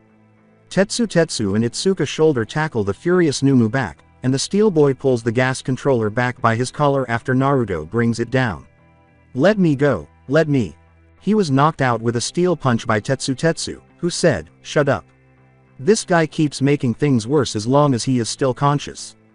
Before his forearm changes into something, the roaring Numu's left arm takes on a metallic gray tone that gives it the appearance of a cybernetic arm. You heard her. Weapon arm. Gatling gun. He roars again as he points a tiny Gatling gun at Mustard's body in place of his forearm. Tetsu hardened his body and protected Mustard and Itsuka, saying, fuck, get down. Just before the Numu unleashed a barrage of bullets at his back. Itsuka yelled, Tetsu, as soon as the gunfire stopped. Looking over his shoulder, the steel boy grunted, I'm fine. A round is nothing, but how can we take this guy out? We threw everything at him and he keeps coming, he said. When Itsuka realized something, she gritted her teeth and muttered, then we'll run. Before they knew it, Naruto had knocked them off in different directions. With a painful grunt, she hurried to her feet as the furious Numu raised his right claw over Mustard for a final blow, forcing her to take a chance. She quickly spreads her arms in front of Naruto and Mustard and yells, don't. Naruto's red eyes flick down to her with a savage snarl. Naruto was about to thrust his claw downward when Tetsu clambered to his feet and yelled, Itsuka, get out of the way. The raging Numu froze as the claw stopped a few inches before the girl's eyes, saying, that's not what Jiro want. What would Jiro think of that if she knows? She yelled, the girl will never forgive you for taking her life. Jiro, Naruto muttered, sounding like he was waking up from a trance, Jiro doesn't want that. As the sclera widened, his red eyes shifted to Mustard. But he hurt her, she was poisoned by his quirk. Mustard must pay, he said, as the sclera began to bleed red once more. Yes, once we turn him over to the police, he will cover all of the costs. Itsuka spoke quickly, I promise that the justice will see to it and that it will happen. Justice. His eyes' color flicked back to blue as his fangs slowly transformed back to normal teeth and the blonde boy bring his hand down, staring at Itsuka. Do Jiro desire that? Then I must continue with my mission, he said, nodding silently and tilting his head. I do not understand, but very well. He suddenly spun around on his heels and watched the blonde boy walk toward the woods. Hey, hold on. Tetsu hurried to stop the blonde boy, saying, "We'll have to take you in because you're also a criminal." The steel boy swiftly puts out the fires with his quirk, but he doesn't see the blonde boy in sight. Naruto calmly said, "Weapon arm, flamethrower." His left arm transformed into a flamethrower, and he sprayed the fire between himself and the UA students, creating a wall of fire to keep them at bay. "Gosh," the steel boy muttered before he returned to his classmate, "I lost him. Even though they are on the same side, I don't understand him at all." "I think I do understand." Itsuka thoughtfully responded, "I heard a bit about him from Momo, a student from class 1A, and after seeing his action and reaction." "But wait, Jiro is also from class 1A, right? Does that mean he's obsessed with her or something?" Tetsu interrupted her. The steel boy, who had never heard of Numu before, blinked in confusion as he said, "Well, that's one of few possibilities. There's one strong possibility that I think, but I'm not sure because he's a Numu.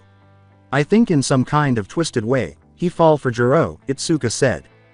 As Naruto entered a clearing and stood silently by himself, Mr. Compress said through the earpiece, "As planned, you have 5 minutes to rendezvous at the collection points."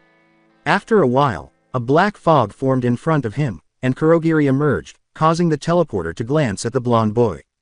"Having caught any professional heroes for Sensei," Kurogiri said, "Ah, you're on time." "1. was Naruto's response. "Oh, well, I guess that is not bad since it's very difficult to catch more than one pro hero." The teleporter hummed lightly, glanced at the boy, and said, "I'll send you to the warehouse first before I collect the rest of our comrades. Because Sensei won't be at the warehouse until tomorrow morning, it is your responsibility to keep an eye on our guest." Before disappearing and Kurogiri wrapping himself to the second collection point, the blonde boy says, "Understand. Nobody have it in them." Salad sighed as the creature walked around the warehouse in a cheerful hum, checking each Numu in the crates to see if there were any like Salad and Naruto. The creature then heard a soft footstep and peered out from its hiding place to see Naruto holding a woman. "Ah, Naruto." Salad ran over to the boy cheerfully before it looks down at the woman. "Who is she?" Naruto put Ragdoll on the table and remarked, "I found her and she said she will answer my questions. She is a pro hero." Really, she will?" Salad Udon exclaims in shock before slamming its arms to the ground and repeating excitedly, "Get her to wake up. Get her to wake up." Before turning to face her, the boy said blankly, "She will not wake up for a while because she went through a mental stress, due to heavy wound. But I can ask her the questions without waking her up." "How?" Salad inquired. He put his hand on Tomoko's forehead before closing his eyes, and he didn't notice a smile on Salad's face behind him. "I will go into her mindscape." Naruto replied, "Time flow different here and in there. Everything is going great, and he is eager to see the outcome because, after all, this boy has a bigger purpose." After finding herself in a sunny field, Tomoko looks around in confusion, noticing that there are no clouds in the area and that the field is almost completely empty.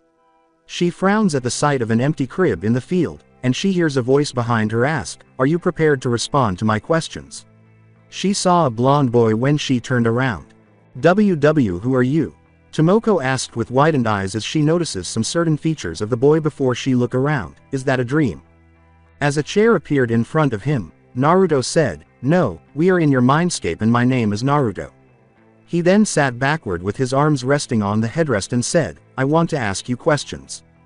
Yeah, since she has no idea what's happening, Tomoko can't help but say it. Wait, did you say your name is? What are people? Why did we come into this world? Humans, animals, insects, Numus, what is our purpose in this world?" Naruto interrupted her as he opened his mouth. "What is inside of me?" Tomoko gaped at him as she stared at him. "What are humans? For what reason were we born? Humans, animals, insects, Numus, what is our purpose in this world? What do I have inside me?" As they gaze at one another, Tomoko's thoughts reel back from Naruto's questions. She wets her lips nervously, recognizing that he was being very serious. Oh, wow, she was coughing. "These are very big and there are a few pretty heavy questions, I don't know where to start with." Tomoko breathed deeply. "Well, I don't know how to explain. I honestly don't know what we all are born for because everybody have different answers to that one. Some will say that we are a part of something greater plan, other will say that we are here to live our life to fullest, and other things. Naruto cocked his head and asked, and what is your answer to this question? She looked at him and said, hey, why did you involve Numas in your question? I mean, they're here to help. Tomoko scratched her cheek uncertainly, that's all I can come up with right now. Because I am a Numu. The kid replied, I was created by my creator to be a living weapon. Because of her work, she is aware of Numas. Wait, you're a Numu? She asked, blinking in confusion. But you don't have exposed brain like others, and how can you speak when the other don't? That I do not know. Naruto replied, Salad told me we are different from them because we have something in us and they are empty shells. Tomoko raised an eyebrow and opened her mouth to say, Salad. But the boy interrupted. The boy questioned, what is a hero? Why do people defend one another? Tomoko responded, because it's the right thing. As heroes, we will do whatever it takes to help the defenseless in any circumstance without expecting anything in return. The reason I became a hero is because of All Might. He always does everything to protect everyone and take on any enemies, no matter how many there are, and he did it all with a smile. She lifts the corner of her mouth with her fingers, grinning broadly. He once said that everybody can be a hero because there are no useless quirks, and it make me so proud to have my own quirk. With Search, I can aid my fellow heroes to rescue anyone in certain situation and point out the weaknesses if we met a villain stronger than us. Why? Replied Naruto. I was told that it is the survival of stronger and weaklings are weeded out because they are useless in this world. No, that is wrong. Tomoko rose to her feet. I don't know whoever told you about this world, but this person is wrong. No one in this world is weak or useless. That concept is wrong and it should be ridded. The boy looked down and then back up, asking, even insects? No one is useless. Yes, Tomoko exclaimed, perplexed by his statement. They also have a purpose to exist in this world. That is correct, Naruto sighed. If it was not for the insects, the world will end because without them, there will be no plants or foods for the animals to survive, and without animals, humans will not survive. She blinked in confusion, unaware that he had only learned it from a book. If the concept is wrong, then why do villains exist? He responded, they are humans who attack each other. Does that contradict with your answer? No and yes, because they want to abuse their power for their sinister purpose. Tomoko sighed. I can admit that there are some evil humans in the world and they will do anything to get what they want, but that is why we, the heroes, exist, so we can fight them to protect the innocents and bring them to the justice. Ah, same like her. Naruto blinked as he recalled Itsuka. I see, but you still don't answer my question. What is my purpose in this world? Tomoko blinked at him as he examined his hands. I am a Numu, but for some reason, I disregard the orders from my creator and his allies. I was told that the Numas have a duty to listen to these orders because we are a living weapon, but, he looked up to her, I think that is wrong. I was not born to do that. He clenched his hand onto his chest. That is what? Tell me, but I do not understand. In the books, I learned that every living thing has an important role, but there is nothing about us. You, Tomoko's eyes widened when she realized something. Naruto, that, something, inside you. I think I know why you can't do what other Numas do is because, you're you. You are your own person and you can do whatever you want to do or to be. Naruto gripped his head and exclaimed, I do not understand. She broke them apart and gave him a beaming smile, saying, so don't worry your head off and just smile. Naruto stared at her with wide eyes, and she was about to say something when her vision suddenly turned white. Of course, you don't because you're young, she said, abruptly holding his head to her chest as he froze at the contact. It's okay to not be able to understand anything because it's the adult's job to guide you along. Someday you will find your own answer and it will take a while, you don't have to rush it, she said. Tomoko's eyes opened, and the moment she did, she saw a strange creature's face. Hello, I am, Salad grinned broadly before the yelling woman punched him in the face. Tomoko yelled, what the hell are you? At the screaming creature that was holding its face. She turned to see the boy from her dream. No, he said it was her mindscape, when a familiar voice said, Salad Udon is a Numu like me. As though it hadn't been struck by the woman some time before, Salad Udon appeared at his side and smiled. Naruto, did you get all answers you want? Yes and no, Naruto replied, but I am happy with the responses I got. Salad exclaimed, that's great, and was about to say something when they felt a malicious presence. He's here. The creature exclaims, running away to conceal itself. Who? Tomoko questioned tremblingly, trying not to vomit from the oppressive atmosphere. How could this person be so evil? The boy said, without comment, my creator. All for one. He comes here to take your quirk away. She exclaimed in horror, my quirk. And no. What will happen to me if? Naruto pointed to the metal crate and said, that is how the Numas are born. You will go into a coma and become one of us. Tomoko exclaimed anxiously, and no, you have to do something. Just before she heard a deep, raspy voice. Oh, Sensei cupped his chin at the sight of his soon-to-be victim, saying, my, that is so unexpected. He laughed darkly to himself. Ah, I see our guest is awake now. She turned around to see a man wearing a black suit and a large black mask. What? Tomoko frowned fiercely as she attempted to stand up only to discover that she was strapped to the table. When he walked to Naruto's side, she continued to stare at him angrily. Nothing, it's just fun that out of all pro heroes, he bring you here. Sensei said, emphasizing the word, you. I wonder if he have introduced himself to you. No, he asked, adjusting his tie. To tell you the truth, I don't name him in first place, it was already given by someone. He leaned his head in closer to her, saying, a very dear mother who were expecting for her first child. Tomoko said, wah, her eyes grew wide. No, it isn't possible. Sensei said, but unfortunately for her, she has a miscarriage just 8 months in after a tragedy accident.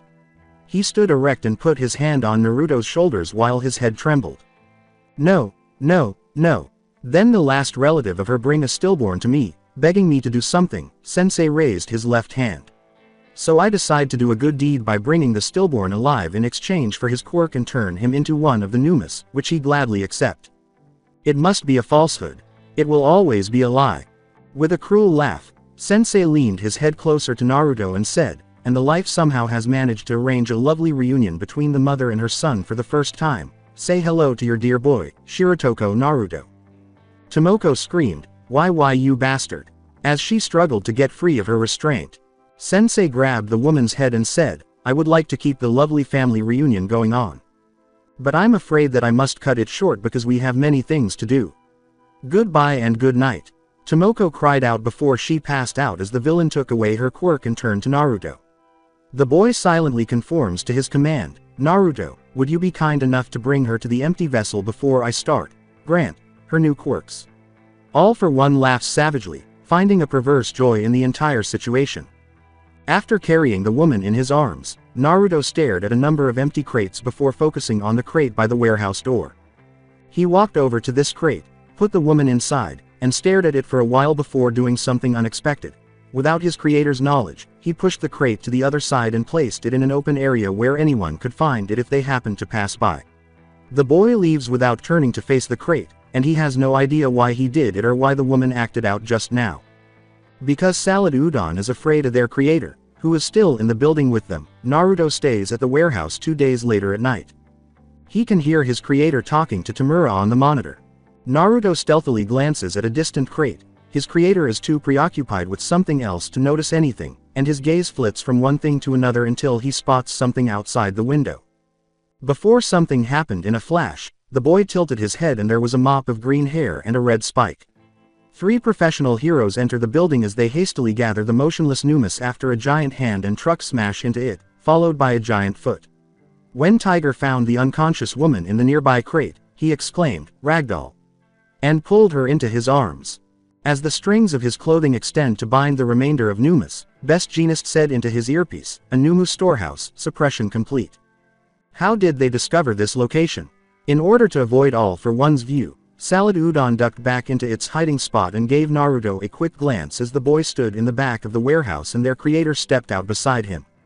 Mission? Naruto asked, looking up at his creator, who merely shook his head slightly and raised his hand. All for one muttered softly, not yet. Mount Lady held a handful of Numas and moaned in disgust, oh woo, these things are actually alive. Does having this easy of a job sit well with you, Jeanist? Shouldn't we have gone with All Might? She said. Before turning to face the police, Best Jeanist said, Riot Squad, come and hold position. There might still be more of them around here. We're counting on you. Let's not conflate the degree of difficulty of what we're doing with its importance, rookie. Ragdoll, said Tiger, looking at the woman with concern. Say something. Gang Orca checked on them and said, she's breathing. Thank goodness. Is she your teammate? However, Tiger scowled anxiously, something about her is strange. What did they do to you, Ragdoll? I felt she had a useful quirk long ago. Since the opportunity fell into my lap, I decided to take it, All for One said, walking alongside Naruto while he chuckled darkly. Orca snorted and brought his hand down, saying, stop right there. Don't move. Another member of the league, huh? Someone, shine some light. Tiger curled into a frown and yelled back to the police. As his shoe stepped out into the light, the villain continued, ever since my body became like this, my stock has fallen quite a bit. Genist then used his quirk to confine the villain's suit. Just before everything exploded, Best Genist used his quirk to pull everyone out just as Mount Lady was about to warn him. For some reason, his gut screamed out to him, and he listened to it. And beginning to lead others by himself, if possible, I'd like for you all to stop interfering. All for One floated back down with a sigh, saying, well then, let's get it over with. He approached a particular hero slowly and gave a slow clap, saying, as expected of number 4, Best Genist. He looked at Naruto and then turned back to the pro hero, saying, I was trying to blast everybody away. But in an instant, you controlled everyone's clothes and pulled them out of the way. Your judgment, technique, you've got nerves of steel. Genist's eye was fixed on the villain when he noticed a boy behind him. TT this guy, he whispered shakily. As he recalls the meeting and the warning about a strong ringleader, he pushes himself up with his quirk, saying, so what? Top heroes won't be defeated by the likes of Y. Suddenly, he feels a sharp pain in his stomach and finds out that something has stabbed him in the gut. All for One hummed, yours, I don't need yours. The strength that you possess is the result of considerable training and practical experience, and I don't see why Naruto should be given that here. He pointed to the boy and said, your quirk doesn't suit Tamura's personality. He then used his other quirk to create black liquids in the air. When Bakugo appeared, a voice said, smell like shit, as a black liquid spat something out. What the devil is this? As the villain's allies emerged into the clearing, All for One said, I'm sorry, Bakugo. Then he turned to face Tamura and said, you've failed again, Tamura. You simply cannot give up, though. You just have to give it another go. I returned for you with your comrades. And this boy too, he pointed to Bakugo, who was frowning at them, because you thought he was a important piece. You can try as many times as you want. I'm here for that reason. Everything is for your sake, he said, holding out his hand to Tamura. Naruto's creator chuckled softly as his search quirk alerted him to a tiny dot in the sky. All for One grinned behind his mask and then used his hands to scoop All Might's fists up. It looks like he's coming after all. I'm going to force you to give up everything for one. All Might said. All Might, you're going to murder me once more. As the shockwave carried everything away from them, the villain sneered, you certainly took your time to arrive, didn't you? His opponent leapt back, saying, you've gone soft, All Might. The bar isn't more than 5 kilometers away from here. It took you well over 30 seconds to arrive after I sent the Numas. All Might retorts, you're a talker. What's up with that industrial mask you're wearing? You seem like you're trying too hard, don't you? I'm going to reclaim young Bakugo. He hurried forward, wiping some dust from his pants. I won't make the same mistake I made 5 years ago, All for One. And you're going to be permanently locked away this time. Puppets from your league of villains as well. That won't do. All for One raised his right arm and said, this combo is pretty fun. Maybe I'll collect some more augmentation class 1s. He looked back at Naruto and said, don't you agree with me? There's so much for us to do, how difficult, for both of us. His arms swelled up before the air burst out, blowing everything and everyone away. Atmospheric compression plus locomotive corkscrew, explosiveness time 4, muscular enhancement time 3. He flexed his hand in laughs. The boy just nods. All power, Bakugo exclaimed. The villain said, don't worry. He won't die from that kind of thing. In this instance, he said, turning to face his student, leave here, Tamura. In order to activate Kurogiri's rap quirk, a black needle protruded from his right hand and jabbed into his body. He said, Kurogiri, get everyone out of here. He looked at the blonde boy and said, Naruto, you stay and be a good tool for me. He must use this new move for the quirks, and it will give him some advantage in the fight. Naruto ignored Magna's query and his creator's explanation, nodding once more, I understand. Teacher, Tamura hissed in desperation, and then All Might charged toward All for One with a battle cry as something blasted out of the ruins in the distance. You are not leaving. All Might let out a roar. Naruto, go. All for One snapped his fingers as the boy fled to obstruct the professional hero, then turned back to face Tamura. Remember, Tamura, he said. You have so much more room to grow. The pro hero charged toward Naruto, who then punched All Might, causing their fists to collide explosively. Target sighted. This boy. All Might's eyes narrowed as he sent the boy flying away, holding back his power just enough to remember the incident at USJ. Let this boy go, he said sharply to All for One. Aren't you pressuring him into this? All for One threw a punch at All Might, but the pro hero blocked it, saying, I wouldn't call him a boy if I were you. Because he's a Numu, a very special one. And since I know you have a thing for young children, I'm going to take advantage of this. Numu. All Might's eyes grew wide as he saw that Bakugo was being pursued by a number of villains. He was about to run to them when the boy unexpectedly tackled him in the stomach with a big, thin pillar that resembled a battering ram, sending him flying into the debris. The villain smirked evilly and said, Thank you, Naruto. He then threw a gust of wind at All Might, saying, You're getting more useful as a living weapon, my creation. He jabbed his thumb at the damaged building behind him and said, Now take care of our little gawkers. With wide eyes behind his arms, All Might exclaimed, Innocence. That can't be good, I can't. No. To the surprise of All Might, Naruto told his creator, I refuse. As All for One looked up, All Might gave him a backhand.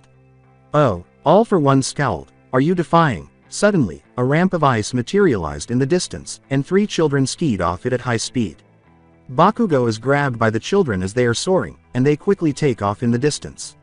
Naruto, stop them. Once more, Naruto defies him by using his claw to attack All Might, and the pro hero uses his strength to toss the Numu away.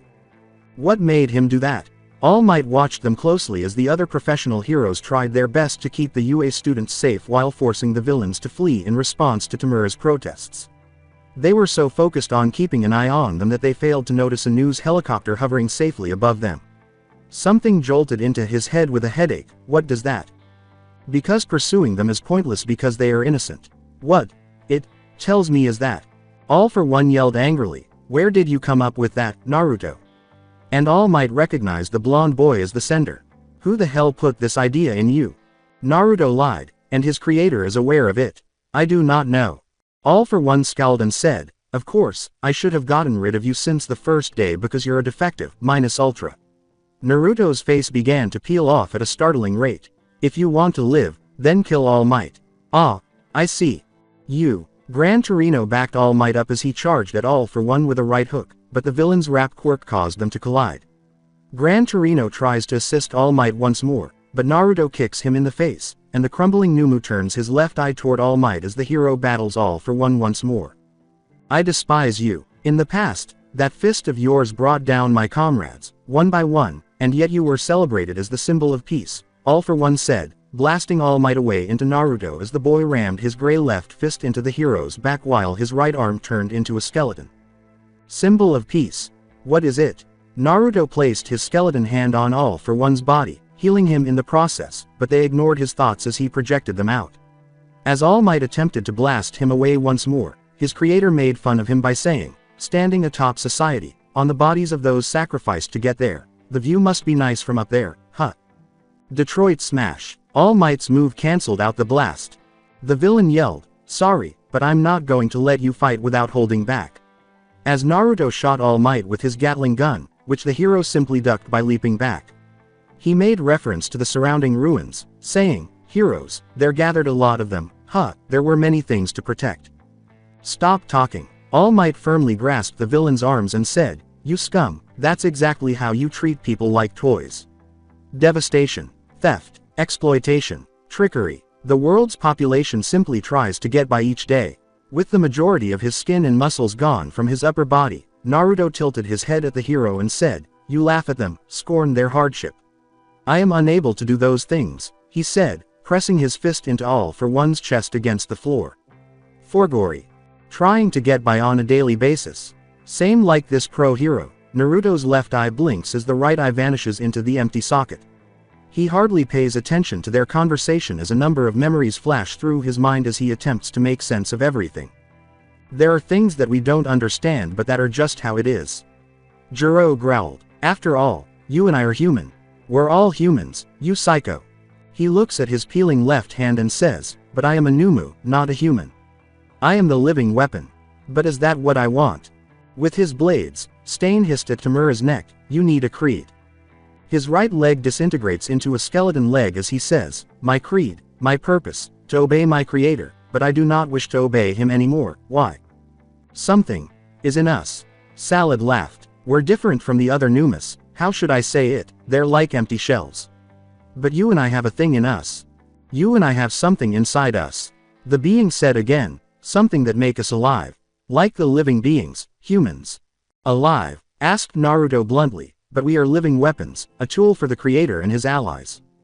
The creature pointed at the crate once more and exclaimed, no, we are not weapons or tools. You and I are different from them. It waved its arms wildly. We can think, we can speak, we have it in us, we can feel it. Is that the reason? That something inside me? Was it the reason why I act different? Naruto said, resting his good hand on his rib cage. The image of Jiro's pale face flashed into Naruto's mind as his eyes turned red and he snarled at Mustard. What is it? He ponders before the memory causes his eye to enlarge. You. Tomoko's eyes widened when she realized something. Naruto, that something inside you. I think I know why you can't do what other Numas do is because you're you. You are your own person and you can do whatever you want to do or to be. Naruto gripped his head and exclaimed, I do not understand. As he froze at the contact, she abruptly pulled his head to her chest and said, of course, you don't because you're young. It's okay to not be able to understand anything because it's the adult's job to guide you along. Someday you will find your own answer and it will take a while. You don't have to rush it. She broke them apart and gave him a smile that made Naruto's eyes widened. As the battle continues without his knowledge, Naruto slowly lowers his left hand and says, ah, I understand it now. What I have is. As All for One smirked viciously and pointed his swollen arm at All Might, the hero realized that an innocent person was trapped beneath the debris behind him. Should you be dodging, I wonder? He asked. I will take away that which you have worked to protect. The villain feels a hand on his back and, to his surprise, a particular quirk disappears as soon as he yells, what I have is. Wah! All for One exclaimed as a huge shield appeared before him after the smoke had cleared. With his weapon arm out and his body abruptly stopping its breakdown, Naruto stood in front of All Might and a woman, saying, what I have is the heart. Something inside me is soul. All Might said, you, despite the fact that the world now knows his true form, all he can think about is this Numu's action. Why? As his body miraculously healed itself, Naruto responded, because that is the right thing to do and that is what I want. He then cancelled his weapon arm quirk. How is that possible? Does the command quirk not function? All for One gritted his teeth, but the most crucial thing is that this boy somehow took away his search quirk. He will deal with him later, as soon as he realizes that the news helicopter has revealed All Might's true form to the world. Well, take a good look at your symbol of peace. Those hollow cheeks. Those sunken eyes. A pitiful excuse for a topper if I've ever seen one. But don't be ashamed. That is your true form after all, isn't it? My spirit remains. I am still the symbol of peace. And there is nothing you can do to take away even a fragment of that from me. All Might said, clenching his fist as he stepped in front of Naruto. Even though my body may rot away and decline, and the world sees me in this condition. Magnificent. The antagonist laughed, you got me. I had forgotten how much of a stubborn little child you were.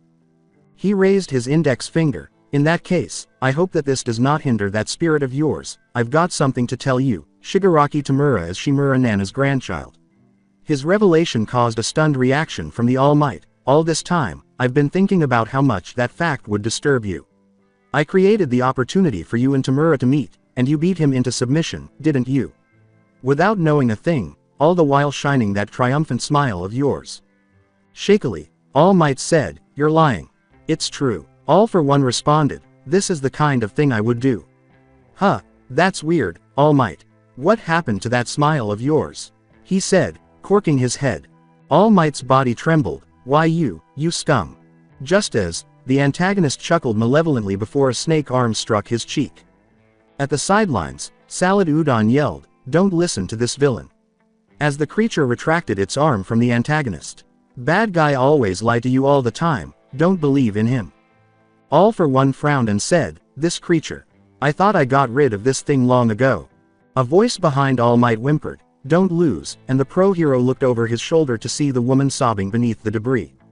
"All Might, please, help. He looks as though he's getting something because his right arm is getting bigger." "Of course, young lady." All Might grinned violently. "You're right, All for One. There's so much we heroes have to protect. And that's why we don't lose." Before absorbing the hero's recent wounds into his body, Naruto placed his right hand on All Might's back and said, "And I will support you with everything I get." Naruto was about to say something when the fire shot out at the villain before it was swatted away. "Thank." All Might gave him a quick glance before his gaze returned to floating All for One as he continued to babble. "But I have to ask you to stay out of this one." Endeavor bellowed, "What the hell is with that appearance, All Might?" As the other heroes seemed to be helping All Might, Naruto noticed Tiger holding Ragdoll in his arms. Before they knew it, he was at their side, placing his hand on Tomoko's chest.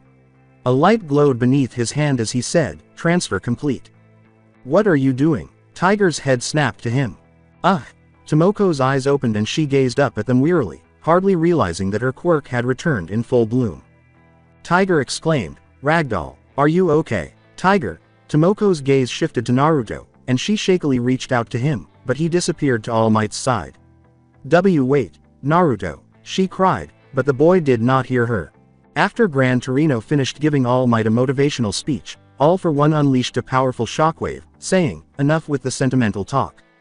Let's talk reality." He multiplied many quirks into his right arm, turning it into a giant mutated arm. He also summoned a tail from his back, turning it into a mutated scorpion-like tail that moves like a snake, and the stinger appears to be a blade.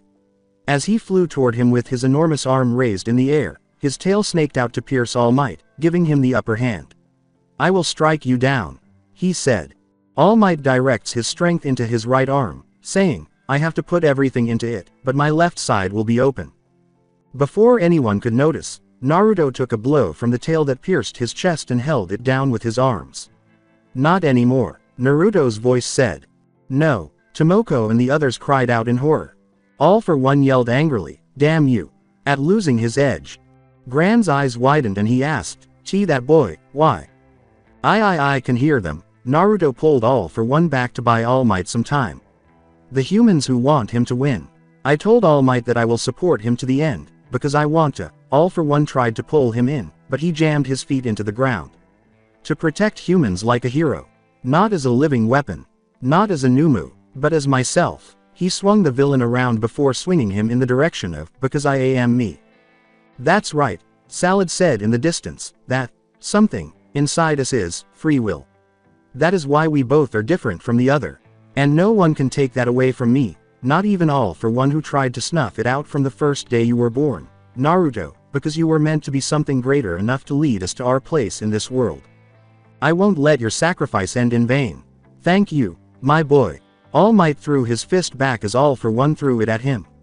"This is farewell, All for One. No, I should be the one to thank humans for providing me with the solution." It was the first time Naruto had smiled since his birth, and the corners of his mouth gradually lifted into a gentle grin. "Thank you, United States of Smash." All Might sent a tremendous shockwave that lasted for miles, crushing All for One into the ground. He then slowly raised his right fist in triumph, announcing to the world that the battle was over. Tomoko ignored her teammates' yell and ran across the battlefield to the boy who was lying on her wobbly legs, saying, "Naruto." Before kneeling beside him and holding his head in her laps. And Naruto. The boy's eyes were closed, and his chest, where his heart should be, was a huge hole, causing blood to spill everywhere. I just got you back. Why do I have to lose you again? It's not fair, Naruto, she said in a tearful whisper, no, not again, no, not again. Tiger muttered, Ragdoll, he didn't know what was happening, but he didn't like seeing his good friend in that state. After calling out to someone on camera, All Might sadistically approaches them while glancing at Naruto's face and preparing to speak to Ragdoll, but The three heroes jumped as Naruto gazed at them from Tomoko's laps as though he had no life-threatening wound in his chest. "Ah, have you defeated him?" they asked, their eyes widening. "Did you get your victory for the humans?" Why yes," All Might naturally responds, but I thought you died."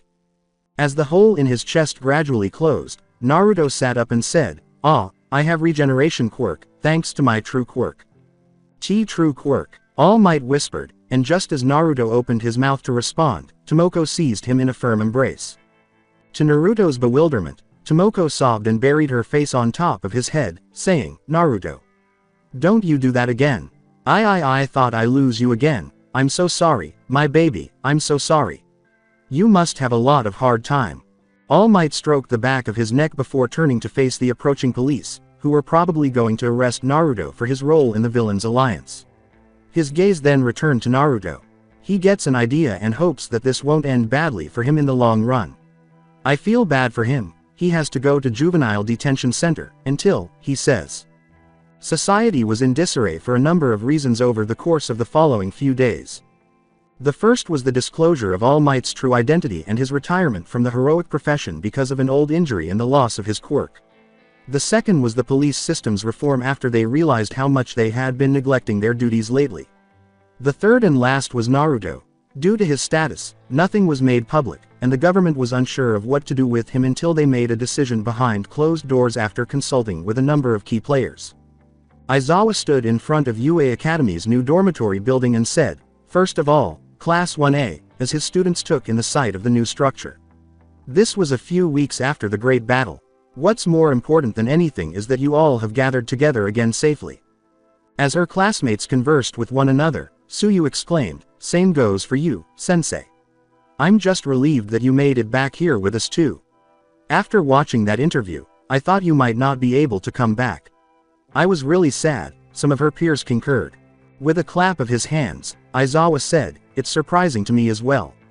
"Well, a hell of a lot happened. That's for sure. Now then, I'm going to give you all a quick briefing in regards to the dorms. But before that, just one thing." He began by explaining things about hero licenses and then called out 5 specific students for their choice at the battle between All Might and All for One. As Nedzu reflects on the spy and recalls this incident, he looks at the new dorm from his office. The creature clears his throat as Nedzu stands in front of Naruto, who is sitting quietly in the cell a few days after being arrested at the Great Battle. "Naruto, can I ask you something? Will you answer me honestly?" Nodding blankly, Naruto said, "Yes, I will answer to your question as best as I can." "Who is the traitor among our rank?" Nedzu responded, "Who is the one that leak everything about the locations of our students to the Villains Alliance?" "I do not know," the blonde kid replied, "only Tamura, Kurogiri and my creator know. They receive their information in secret." "Is that so?" scowled Nedzu. Naruto nodded and said, "Yes, I do not know." With a sigh, Nedzu left, hoping to track down the traitor immediately. "Thank you for your time." Nedzu looked up at the sky and said, "Whoever the spy is, we have to find this person right away for our students' safety. We must direct our students to a bright, hopeful future, even him. It's 1 class per building." According to Aizawa, boys and girls are separated by wing. The right wing is for the girls, and the boys' wing is on the left. However, the first floor is common space. The dining area, baths, and laundry facilities can be found here. Aizawa guided his students into the common area of the bedroom. Ashido pumped her hands, exclaiming, "It's spacious. It's pretty. It's spaciously pretty, and there's a sofa." While his classmates were looking around, Shiro said, "There's even a courtyard." After looking out, Uraraka said, "It's a freakin' mansion," and almost passed out. They were about to leave when they heard a voice and turned to see a familiar face peeking out of the dining room. "And next is," Aizawa said. Before turning to face the students, Tomoko smiled and said, "Oh, Aizawa, when did you get here? Oh, and you're all here so early." Dutifully, Aizawa muttered, "Hello, Ragdoll." Izuku exclaimed, "Ah, Ragdoll. Are you okay? I mean, you were caught by." Tomoko exclaimed, "And call me Shirotoko, I'm off duty. I'm 100 perfect fine since I got my quirk back." Suyu blinked and placed a finger on her chin, saying, "That's good to hear, but I have to ask, why are you here?" With a giddy smile, Tomoko said, "Oh, I'm just helping my son settle in and we're having lunch. She then pouted like a child, adding, but he still don't call me mommy. Wait, son, nobody knows who said it, but everyone was taken aback by the new information. Tomoko beckons in the kitchen with her hand, Masuko, come here and introduce yourself to them. The students watch in horror as a familiar face emerges. Naruto looked at the astonished pupils and said, hello, it's nice to meet you. My name is Shiratoko Naruto. Aizawa-sensei, TTT this guy. Momo used a shaky finger to point at Naruto. Due to some circumstances, Naruto will be placed in UA Academy where the pro heroes can keep their eyes on him while he learned to reform himself, and they agreed that he should be placed under my watch, due to my quirk. Aizawa nodded sheepishly. Class, meet your new classmate and he will start tomorrow. Naruto nodded and said, yes, I will start tomorrow morning and I look forward to it. His expressionless demeanor made some students uneasy. After scratching her cheek, Tomoko bowed down and pushed her bewildered son down, saying, we are sorry. Please do not blame Naruto for everything. I know you guys won't have an easy time with it, but I hope that you all will forgive my son, if it will take years. The students feel awkward because they are unsure of what to say or do until. Oh, are they the students that will live here from now on? Several students screamed as Salad Udon appeared behind them, grinning broadly. Hello, my name is Salad Udon.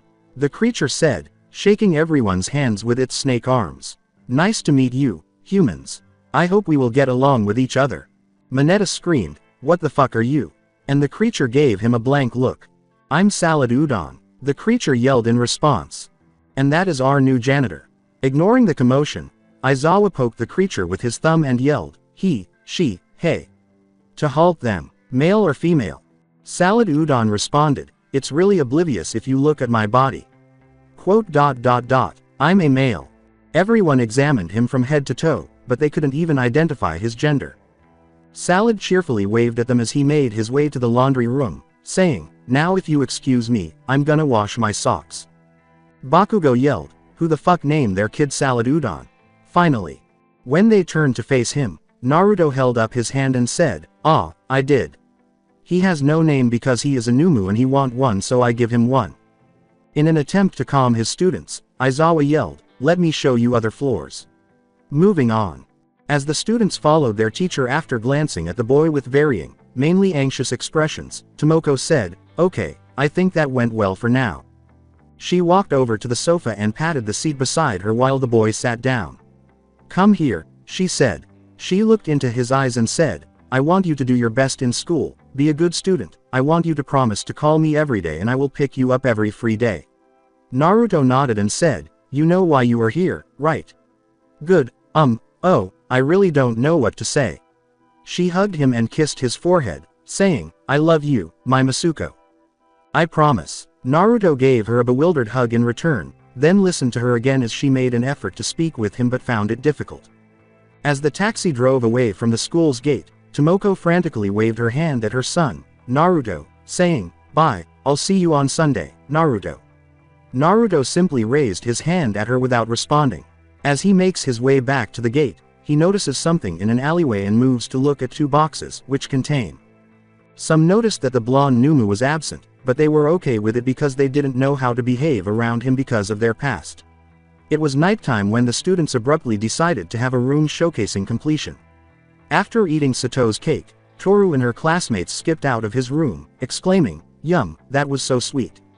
Just as they were leaving, she noticed an open door at the end of the hallway and thought, there is one more room to look in.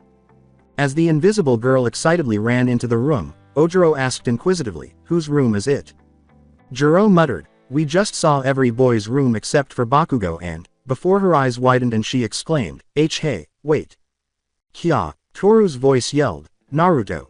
The musician exclaimed, Toru. As she and her classmates rushed to the room to shield their classmate from the villain. I know he was up to something, she said. Before they could see a sight, she slammed the door open wide. So cute, Toru exclaimed as he raised a white kitten in the air, while Naruto sat on the floor with his legs spread wide, surrounded by kittens and puppies.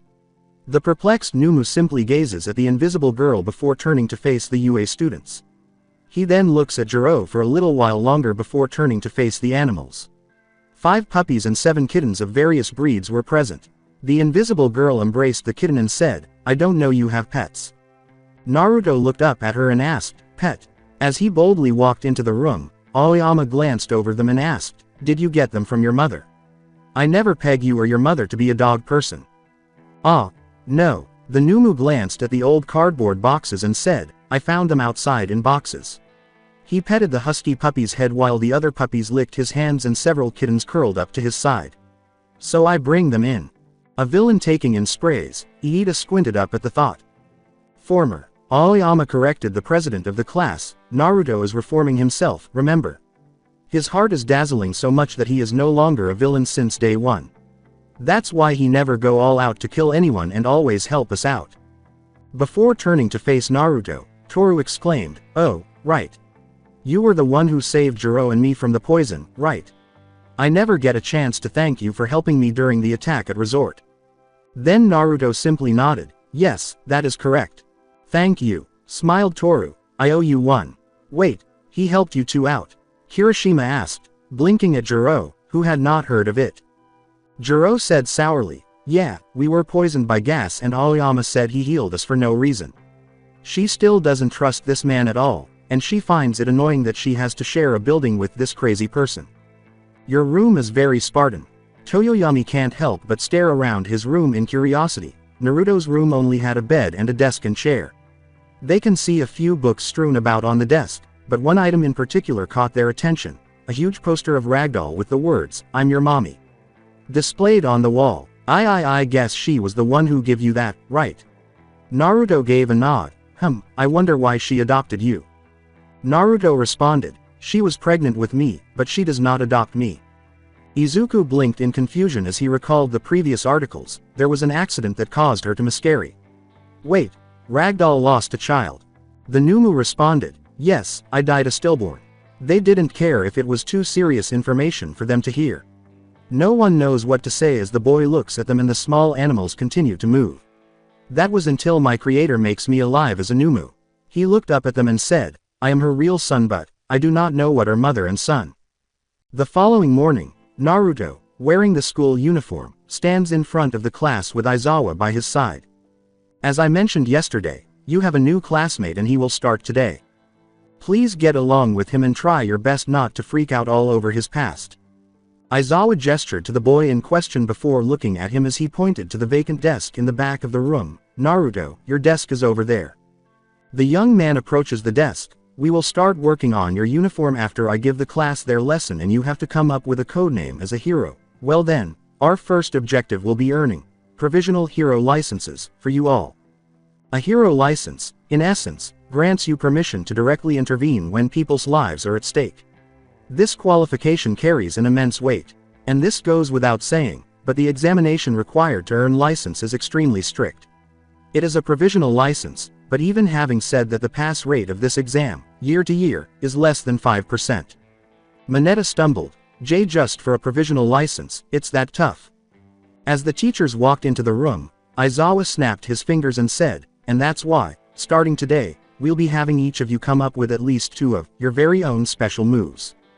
Alright, the class cheered. Finally, we're leaving the normal school-like stuff behind and moving on to the hero-like stuff. Naruto looked at them with a tilted head and could hardly hear the teachers explain the special move.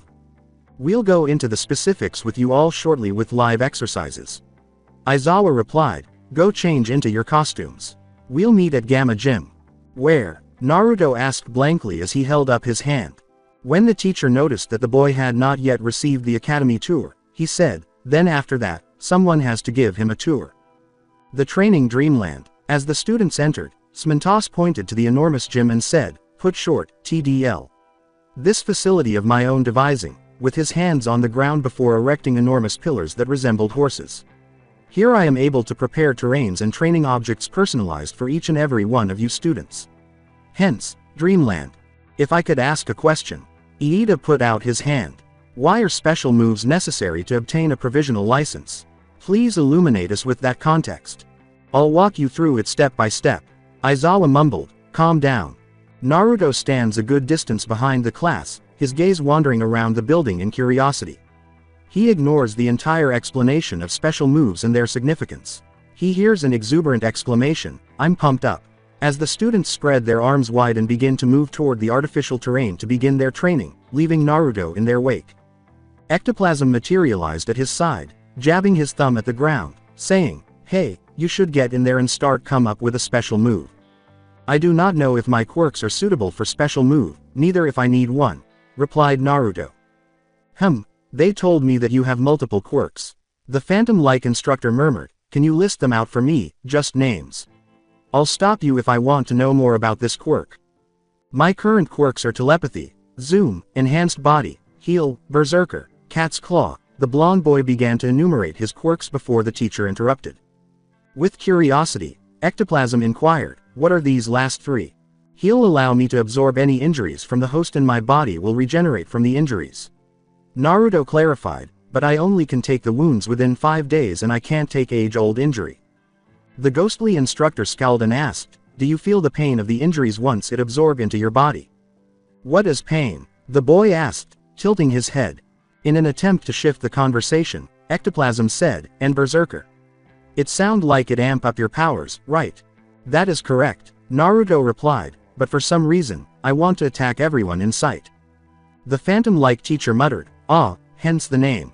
That is a double-edged blade that is prohibited from being used in public for a variety of reasons." "And cat's claw, I never heard of that before." Naruto used his claw quirk to demonstrate it to him, saying, "Shiratoko Tomoko named it because she said it looked like a cat's claw." Before clearing his throat, Ectoplasm whispered, "Figured," and then said, "Continue." Naruto concluded, "Weapon arm, lock, thief's arm and zero." Naruto nodded once more, "But I don't know about the last three again." The phantom-like teacher rubbed his chin and said, I am quite familiar with weapon arm. There was a villain who had this a long time ago. It allows you to use any existing weapon but you can only use one at a time, right? Lock.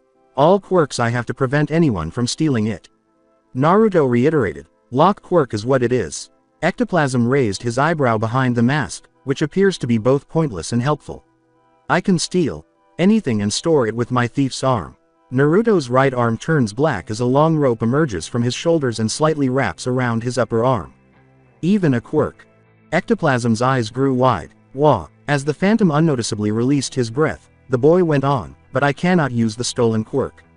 I only can transfer the quirk to quirkless one or it will return to the original owner within 24 hours if there is no transfer." Ectoplasm pondered, "Is that what you did with the search quirk?"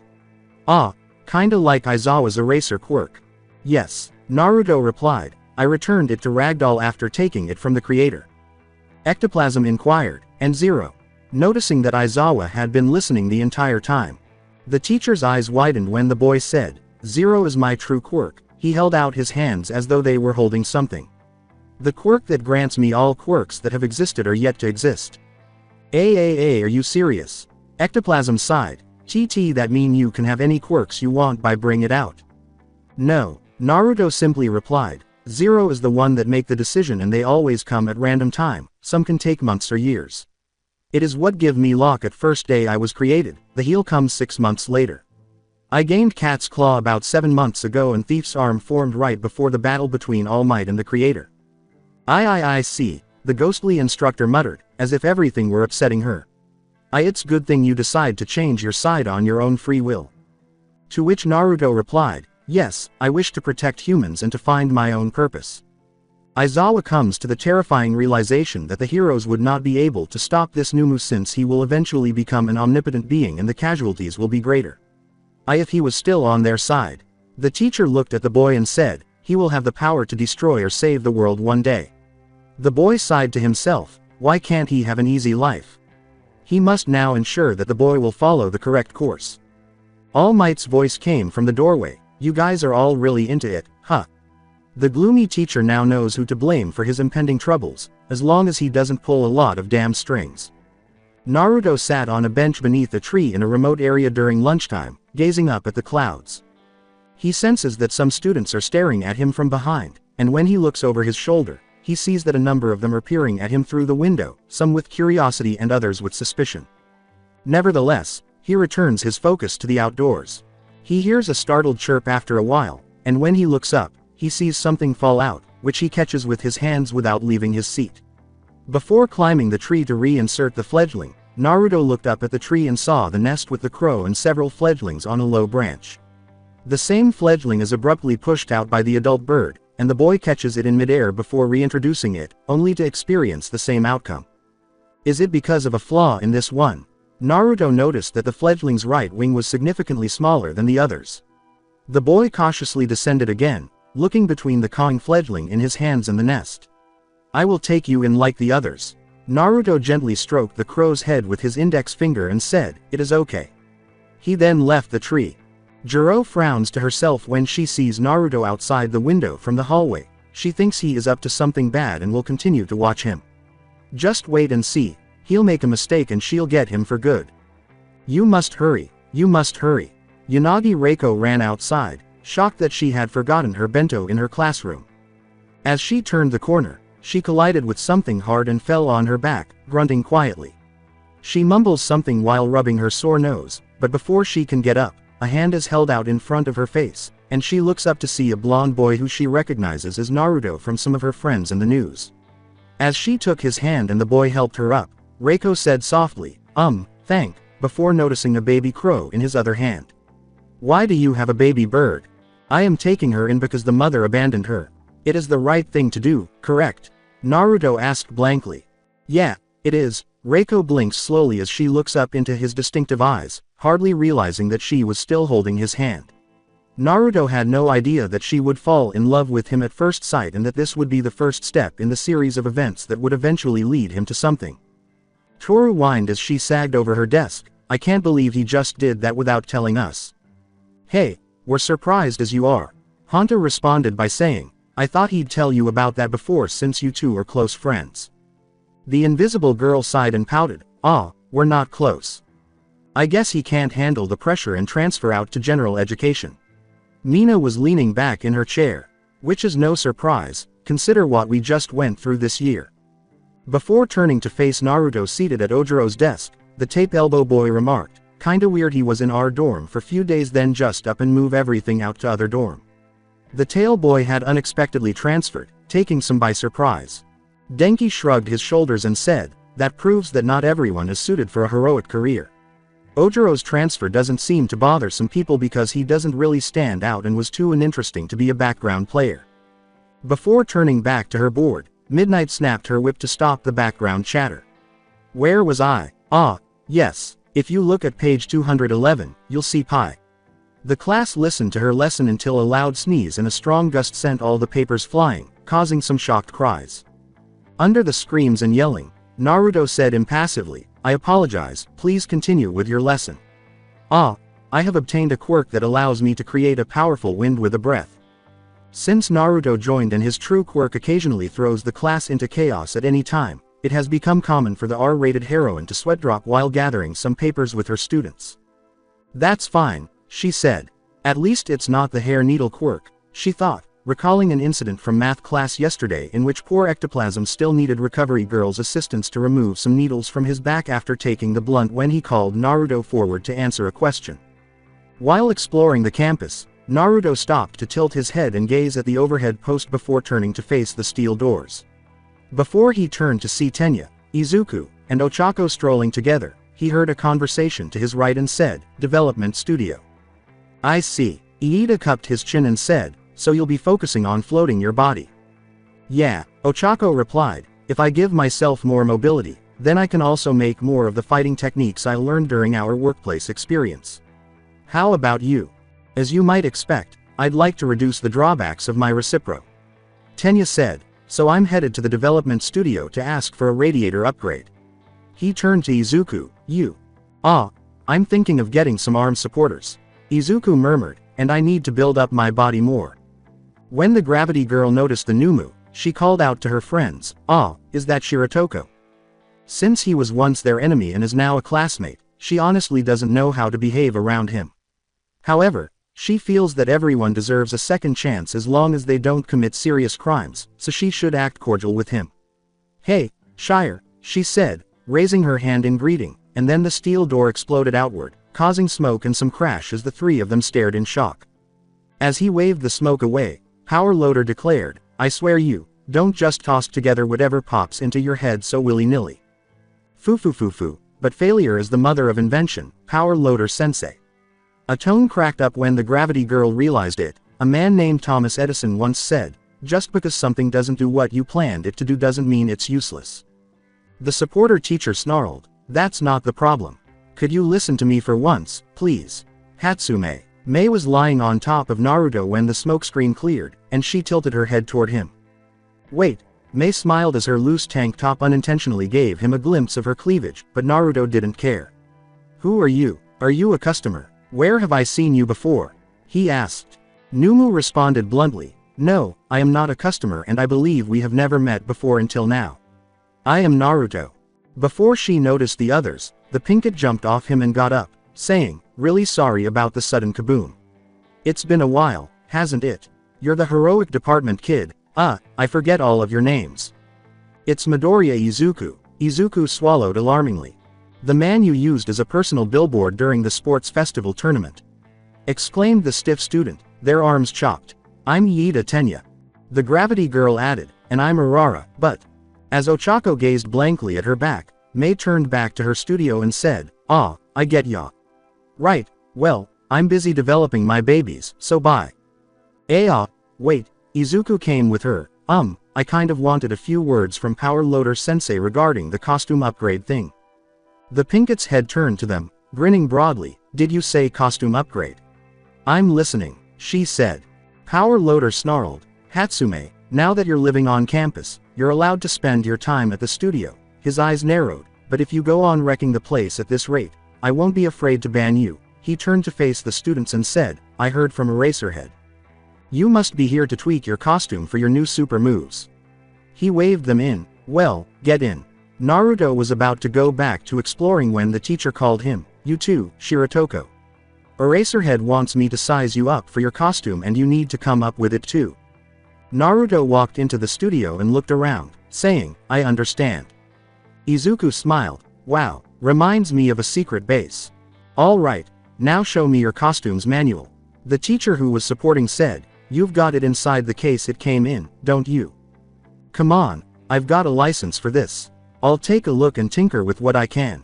For small-scale upgrades or repairs I can just report how I altered the costume to the design agency after the fact, but for larger-scale upgrade, you need to write an application to the agency. Then once the government examines it and approve it, you can come back here to fetch it. Albeit, the agency I'm with is so first-rate that it'll come back within 3 days most of the time. The greenette rubbed his shoulder and said, I was wondering if there was any way I could decrease the load on the ligaments in my arms. Is anything like that possible? That's right, your style uses your fists and fingers, if I recall correctly. Power Loader gave a wink. It's possible, all right, it will take a moment's tinkering and it'll be done in no time. All right, Deku, Ochako declared with a joyful fist pump. Yeah, Izuku nodded, then froze when Mei's hands felt up his body from behind. Mei smiled and said, I see. What are you doing, Hatsume? The gravity girl asked, glaring at the pinkett with shadow over her eyes. Yes, you're more built than you look, aren't you? Mei said proudly, as though she hadn't done anything strange, and the poor greenette froze with intense blush. Foo, have I got just the thing for a body like yours? Mei asked. Naruto simply examines a random table and blinks at some gears while Mei forces Izuku into a mecha suit. Then, Power Loader appears at his side, hands on his hips. The Numu was about to say something when he said, so, Shiratoko, what kind of outfit do you have in mind? I was told that you have a quirk that allows you to gain more quirks, so it'll be a little tricky to make you one. Mei unintentionally noticed his comment and threw some supporting gear at the trio. So do you get any in mind or do you prefer to leave it to us? She asked, recalling the orange jacket. It was Naruto who said, I want an orange jacket. As the metal grinded against one another, Power Loader scratched his head and asked, you want orange jacket? And what else? With a direct expression, he said, I want orange pants and a shirt. When Naruto nodded at him with a straight face, the supporter teacher felt like overloading. You want orange outfit, like all orange. One that can stick out like a sore thumb, he said, blinking slowly as he stared at the blonde with the WTF face. Mei appeared between them and said, I'll make you a better costume. She gave Naruto a huge smile and said, one that can support you a lot. She believed that the man in front of her was a major client from the moment Power Loader had mentioned his quirk, and if that is the case, she could quickly create a large number of babies that could support numerous quirks if she stayed with him. Can I have him as my exclusive customer, please? Please, please, she asked, turning to face Power Loader. Before he raised his hands in desperation, Power Loader complained, alright, you can have him, but I'm having a final saying on his costume, get it? The Pinkett exclaimed, yai, thank you. Before scurrying back to the trio. The supporter teacher grumbled and put his hand on his mask as Naruto looked at him blankly. I better not regret that. He tried his best to act like he was acting normally, but on the inside, he was freaking out. How is that possible? How come the heroes allow this jerk to switch sides and, to make matters worse, place this jerk in the same school as him? What if he recognizes himself? No, he has taken great care to ensure that no evidence can be traced back to him, and if he had already been removed, they could have arrested him the day this Numu appeared. He should take a deep breath, act as though nothing is wrong, and concentrate on his mission, which is to gather information and provide it to his allies as soon as possible. As calmly as possible, he looks around him and takes a sip from his water bottle. Sitting in a private booth in the back of the cafe, Tomoko fidgets with her dress.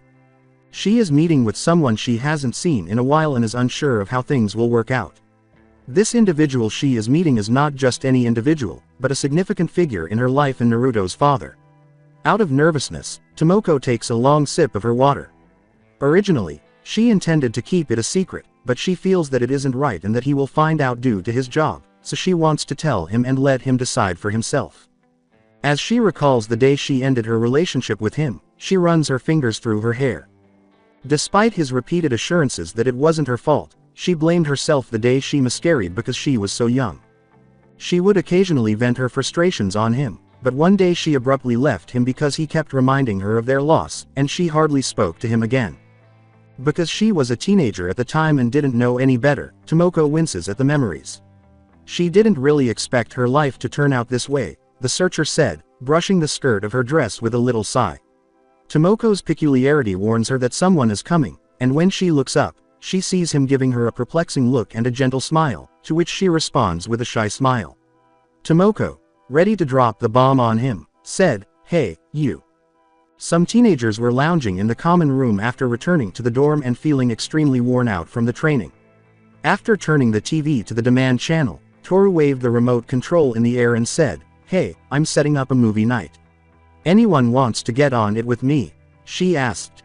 "Let's pick action movie," she suggested, and a few teenagers nodded.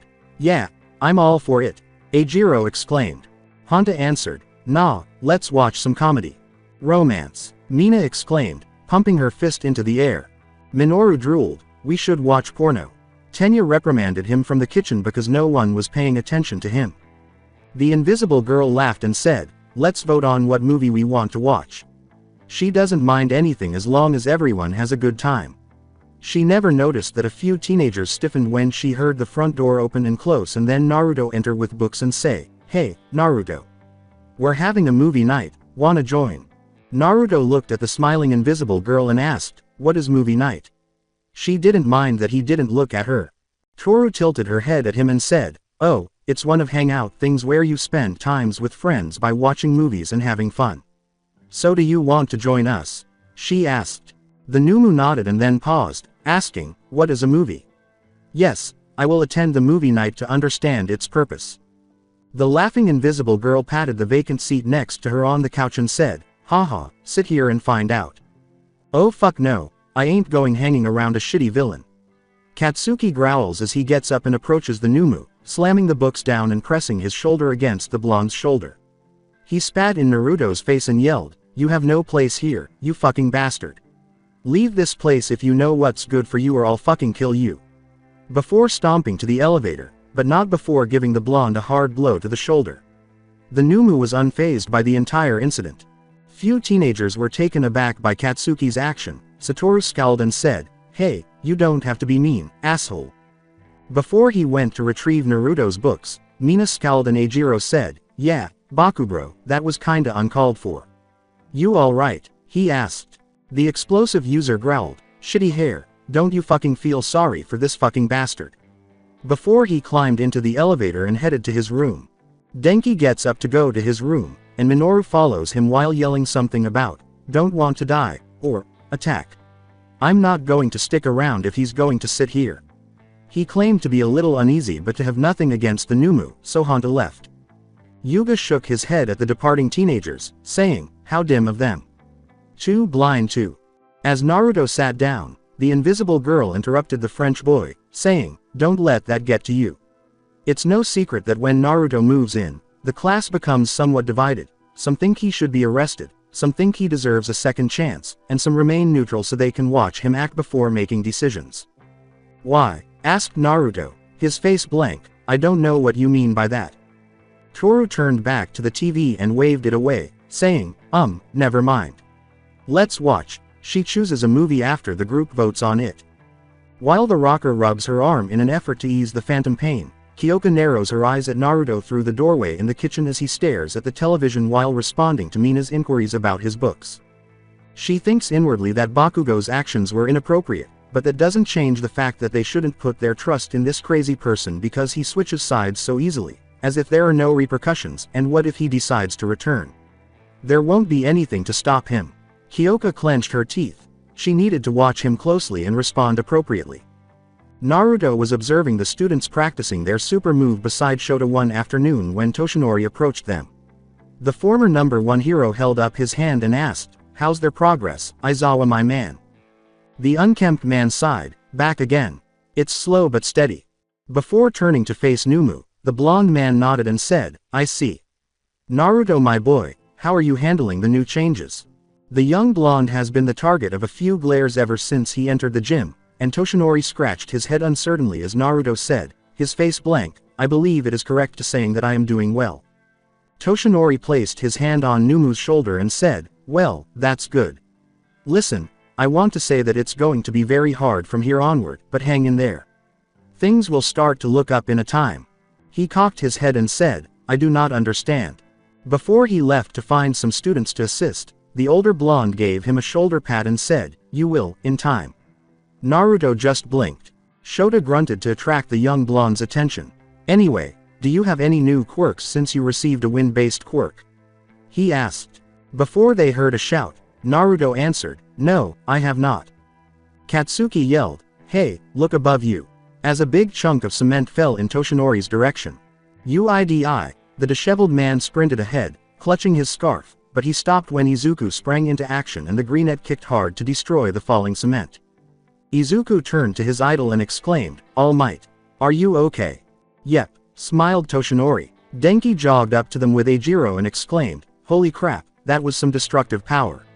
"Midoriya, that you?" Eijiro exclaimed, "Yeah, I thought you were a puncher." "Oh, hey, Kaminari, Kirishima." The greenette raises her foot to demonstrate her foot. The destructive power is thanks to these souls Hatsume came up with. And I changed my style by observing how Iida moves his body. All I've really done is determined what direction I'll be going now, and this skill's still only hot off the forge, so it's nothing I could call a super move just yet, but that's all right. The slender woman laughed, because that skill is probably more than just hot off the forge. For the provisional license exam, that is. Shota sighed as she approached, saying, "All Might, don't get too close. It's dangerous here." The reply from Toshinori was, but I'm heading out anyway." Naruto turned away from the action to watch some teenagers train. After a while, he noticed Kyoka adjusting the amplifiers on her legs to test the sound wave's power, and he watched her for a while. After noticing that he was staring, the rocker gave him a sneer that didn't deter him and then turned away in a furious huff. When Vlad King arrived with his homeroom class, everyone turned to watch him say, "Time's up, Class A. Today we arranged for Class B to use TDL this afternoon." "Class B," exclaimed Izuku. The blood hero frowned and said, "So make haste outta here, Eraser. We've still got a few minutes left." Shota murmured, not very good at making the most of the time allotted. As soon as Nito saw the Class A, he exclaimed, "Hey, did you hear? They say half the people who take the test for provisional fail. So why don't you all fail for us, Class A?" Reiko walked up to Naruto and said, "Hello. Do you remember me?" Naruto flatly responded, ignoring some warning looks from Class 1B, who share mixed emotions with Class 1A. I remember you from our previous encounter. To get the students' attention, the unkempt instructor said, that's why we applied to have the two classes take the exam at separate arenas. The hero qualification exam occurs with the same challenges at 3 locations twice every year, in June and September. Vlad added, to prevent students from the same school from crushing their own, the standard practice has been to make students from every school take the test at different times and places. Nito sneered, such a shame we can't crush you directly. After letting out a single breath. Sweet dropping, Eijiro said, ah, there he goes. Denki added, maybe his mental disorder has a name. Izuku said thoughtfully, we're skipping over the normal courses for normal course for obtaining licenses. Yes, only a minority of schools has their freshmen get provisionals.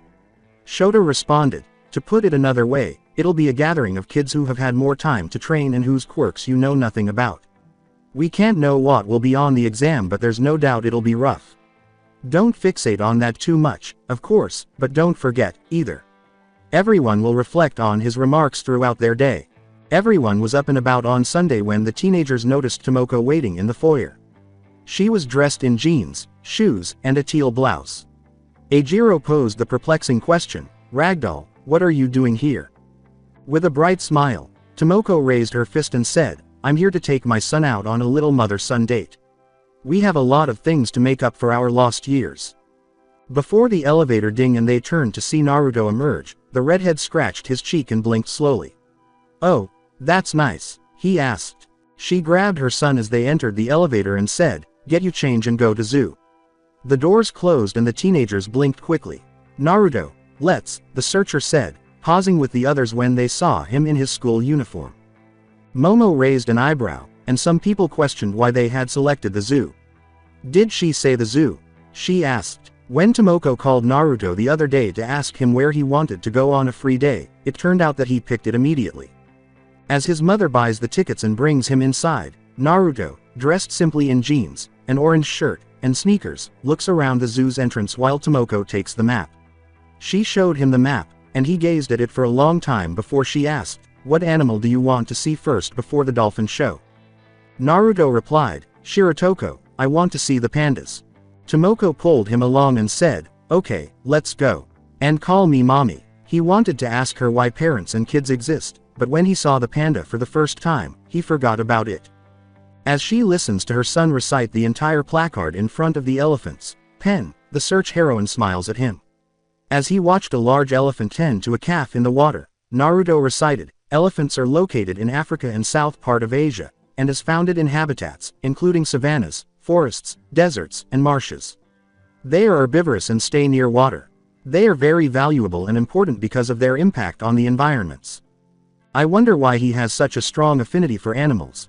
Tomoko reaches into her pocket and giggles to herself as she watches her son joyfully and notices a rare smile appear on his lips. He's like a little kid, she says. With a slight head tilt and a blank expression, the Numu turned to face her and asked, what is it? The search user has her phone out and is groaning foolishly. Gah, I was going to take a picture of you smiling. I am a Numu, we have no, Naruto said, in response to the question, I do not smile. Tomoko gently pounded his forehead with her knuckles in a cat fist, saying, and no Numu talk, hun. You're human, you just smiled a little ago when you look at the animals. I am not a human. The blonde teen turns back to observe the elephants, and his mother gives him a small sigh. Since it's the first time she's spent with her son and she has plenty of time to help him change his perspective, she won't press the issue. She wants to spend the day with him and create some memories in the interim. When the mother and son were walking to the next exhibit, she suddenly realized, ah, right, there's a gift shop near here. Several teenagers were eating dinner in the dark when they heard the door open and close. Naruto then entered, and Ochako spit out a laugh when she saw him carrying numerous stuffed animals and bags while sporting an absurd giraffe hat on top of an equally ridiculous parrot hat. A blank, I believe the correct phase is I am back, was Naruto's statement prior to his approach to the elevator. I guess he have a good time, Rikido speculated, assuming that the blonde acquired some zoo items because it must have been good enough. Before turning to his class, Aizawa gets off the bus as it pulls up in front of a sizable stadium. Get off, we're here. He sighed, one of the exam arenas, the National Stadium in Takoba. Kyoka shivered as she went out with her class, saying, I'm getting so nervous. Izuku swallowed, we're doing it in Takoba. Man, what'll they have us do for the test? Phew, I hope I can earn a provisional, Minoru sighed. The unkempt instructor leaned down and scowled, saying, Mineta, there is no, I hope. Return back here with your provisional. All right, oh of course. The anxious midget screeched out. Aizawa straightened up, saying, remember, if you can just pass this exam and obtain your provisional license, then you will cease to be mere eggs and hatch into chicks. He looked at Naruto and said, Shirotoko, watch them and learn. The only student who refuses to take the exam is Numu, who is behind, which is not surprising given his late transfer. No one noticed a new guy appear behind them, so Eijiro pumped, awesome, come on everyone, let's go hatch into chicks. Let's hit out of the park like always. Say with me now. Ultra. They turned to see a tall, heavy boy wearing a school uniform, complete with a hat and buzzcut. The class turned to look at a small group of people wearing similar uniforms and hats to this boy. Don't go crashing the circles of outsiders without invitation, Inasa. Inasa smiled and said, you're right. Before throwing his back out and slamming his head into the ground in a deep bow. Please accept my sincerest apologies. His forehead hitting the cement made almost everyone jump. Denki yelled in confusion, what's up with this guy? He's totally the type who just get through everything by being intensely chipper. Honda whispered, he's like Iida and Kirishima squared. The East's got Yue, Katsuki sighed, and the West's got Shikatsu. Of the many departments of heroics in all the high schools out there, the one rival school that poses an obstacle for Yue, Shikatsu Academy. With his forehead bleeding, Inasa exclaimed, I've always wanted to say at least once. Plus Ultra, I love Yue Academy, it's such a pleasure, the highest honor, to be able to compete against Yue. Holding Naruto's shoulder, Aizawa whispered, Yoarashi Inasa. The Numu have a bad habit of approaching injured people and taking their injuries, and he doesn't want anyone to know about it until the Numu is prepared for heroic business. Heel quirk is extremely valuable and uncommon. Toru inquired, do you know him, sensei? Talk about enthusiastic, huh? Eijiro replied, and everything he said sounded good-natured and normal. That kid, the unkempt instructor replied, he's no pushover. His name's Yoarashi. At the end of the last school year, or in other words, when you were all applying for the entrance exam, he was selected as one of the recommended students but, for some reason, despite his top-of-the-line grades, he declined to enter UA. Really? Izuku exclaimed. But wait, that'd make him a freshman, right? Not to mention, to have the top qualification for the recommended spots, wouldn't that make him even stronger than Todoroki? He says he loves UA, but he tosses his chance at entering. Honta said, raising an eyebrow. I don't get it. As Mina muttered, so weird. Aizawa answered, oh, he may be weird, but make note, he's the real deal. Then he heard someone yelling at him. I saw ya on TV and at the sports festival and whatnot, but it's been forever since we bumped into each other like this. The underground hero exclaimed, turning around inquisitively before his face contorted in horror as a smiling woman dressed like a pirate approached him. That lady. When the greenette boy recognized her, he gasped. Come on, let's get hitched. The woman smiled at the unkempt man. The underground hero shuddered and said, no. The woman chuckled, what a laugh. No, Aizawa complained, your jokes are as impenetrable as ever. She's the heroine of smiles, Miss Joke. Izuku exclaimed with enthusiasm, her quirks called peals of laughter. She can use her quirk to dull the thoughts and deeds of anyone near her by forcing them to laugh their heads off. The way she dispatches with villains is really crazy, too. If you put a ring on my finger, we can build a blissful home with no end to the laughing. Miss Joke chuckled. The unkempt man deadpanned, that'd be a far cry from blissful. Naruto turned to the homeroom teacher and said, I do not understand. Aizawa answered, that's good thing you don't. Suyu put a finger on the woman's chin and said, you're being really friendly. Our offices used to be close, replied Miss Joke. We kept helping each other out and before we know it, we were in love. The unkempt man deadpanned, lies. The Numu told his teacher, I have some questions about love. What is the purpose of love? What are the symptoms of? Feeling a lot of headaches already, Aizawa deadpanned at the blonde Numu, saying, I'm not even sure if you are serious or mocking me. Miss Joke laughed as she looked over her shoulder to her students and exclaimed, come on, kids, come here. It's Yue. It's always a blast teasing ya, Eraser. In the flesh, smiled a teenage boy with black, spiky hair. Whoa. A teenage girl with a long bang and a short, spiky pigtail slapped the boy's shoulder and exclaimed, I've seen all of them on TV. A teenage boy with long black hair and a small, blank face asked, provisionals for freshmen. Well, if that isn't some high-pace education. Though I guess a lot's happened, so, makes sense. Goes to show you, they do things differently. Ketsubutsu Academy's Class 2-2. Miss Joke smiled, meet the sophomores I'm in charge of. And then there's you, Bakugo. The kid at the center of the Kamino incident. You must have an especially strong heart. He said, shaking Izuku's and then each student's hands before saying, Yue's been through quite the string of troubles this year, huh? But you're all still aiming to be heroes, despite it all. So admirable. I think that from now on, what every hero fundamentally needs is an indomitable spirit. He turned to Katsuki and said, today, if you'll have me, it'd be my honor to be allowed to hone my skills with partners of your caliber. Katsuki slapped the hand away and said, your words don't match your eyes. Don't patronize me. Hey, Todoroki, you were so cool during the sports festival. The girl with the spikes calls out to the boy with the two hairs, gimme your autograph. The boy recoils in discomfort as his personal space has been violated. Aizawa yelled at his class, hey, stop wasting time, and motioned for Naruto to accompany him. Man, Kyoka said, surveying the area, I'm reminded every time we brush with people outside Yue. Yeah, just how friggin' famous we are. Denki replied, as Yue kids. Did you not? Miss Joke said, turning to face the disorganized man, tell them, Eraser. Naruto turned to face the unkempt man and asked, what do you not tell them about? He grunted as the students went into the stadium to change, while the adults and one Numu went in the opposite direction. You'll see. A voice said, oh, Eraser, please wait. Now what? As Naruto gazed at them, what? Aizawa huffed and turned to the voice's owner. The unkempt man hardly raised an eyebrow when the owner said, I have a request to make. It's way out of field but it'll be good for everyone. The test's second section was fairly simple. It required the injured actors from Help Us Company to return as quickly as possible while acting appropriately based on their stage of injury. In all honesty, Kyoka finds this exam to be the most annoying because the actors were yelling and yelling at her, even though their complaints had nothing to do with the rescue exam. However, unlike some people, Kyoka just took it all in stride and went about her work. Get your fucking self out, fucker. Bakugo stomped past the man pinning beneath the rubble, his snake hair wriggling in desperation. Use your fucking quirk. I'm docking points. What if I'm a quirkless citizen? The man grunted.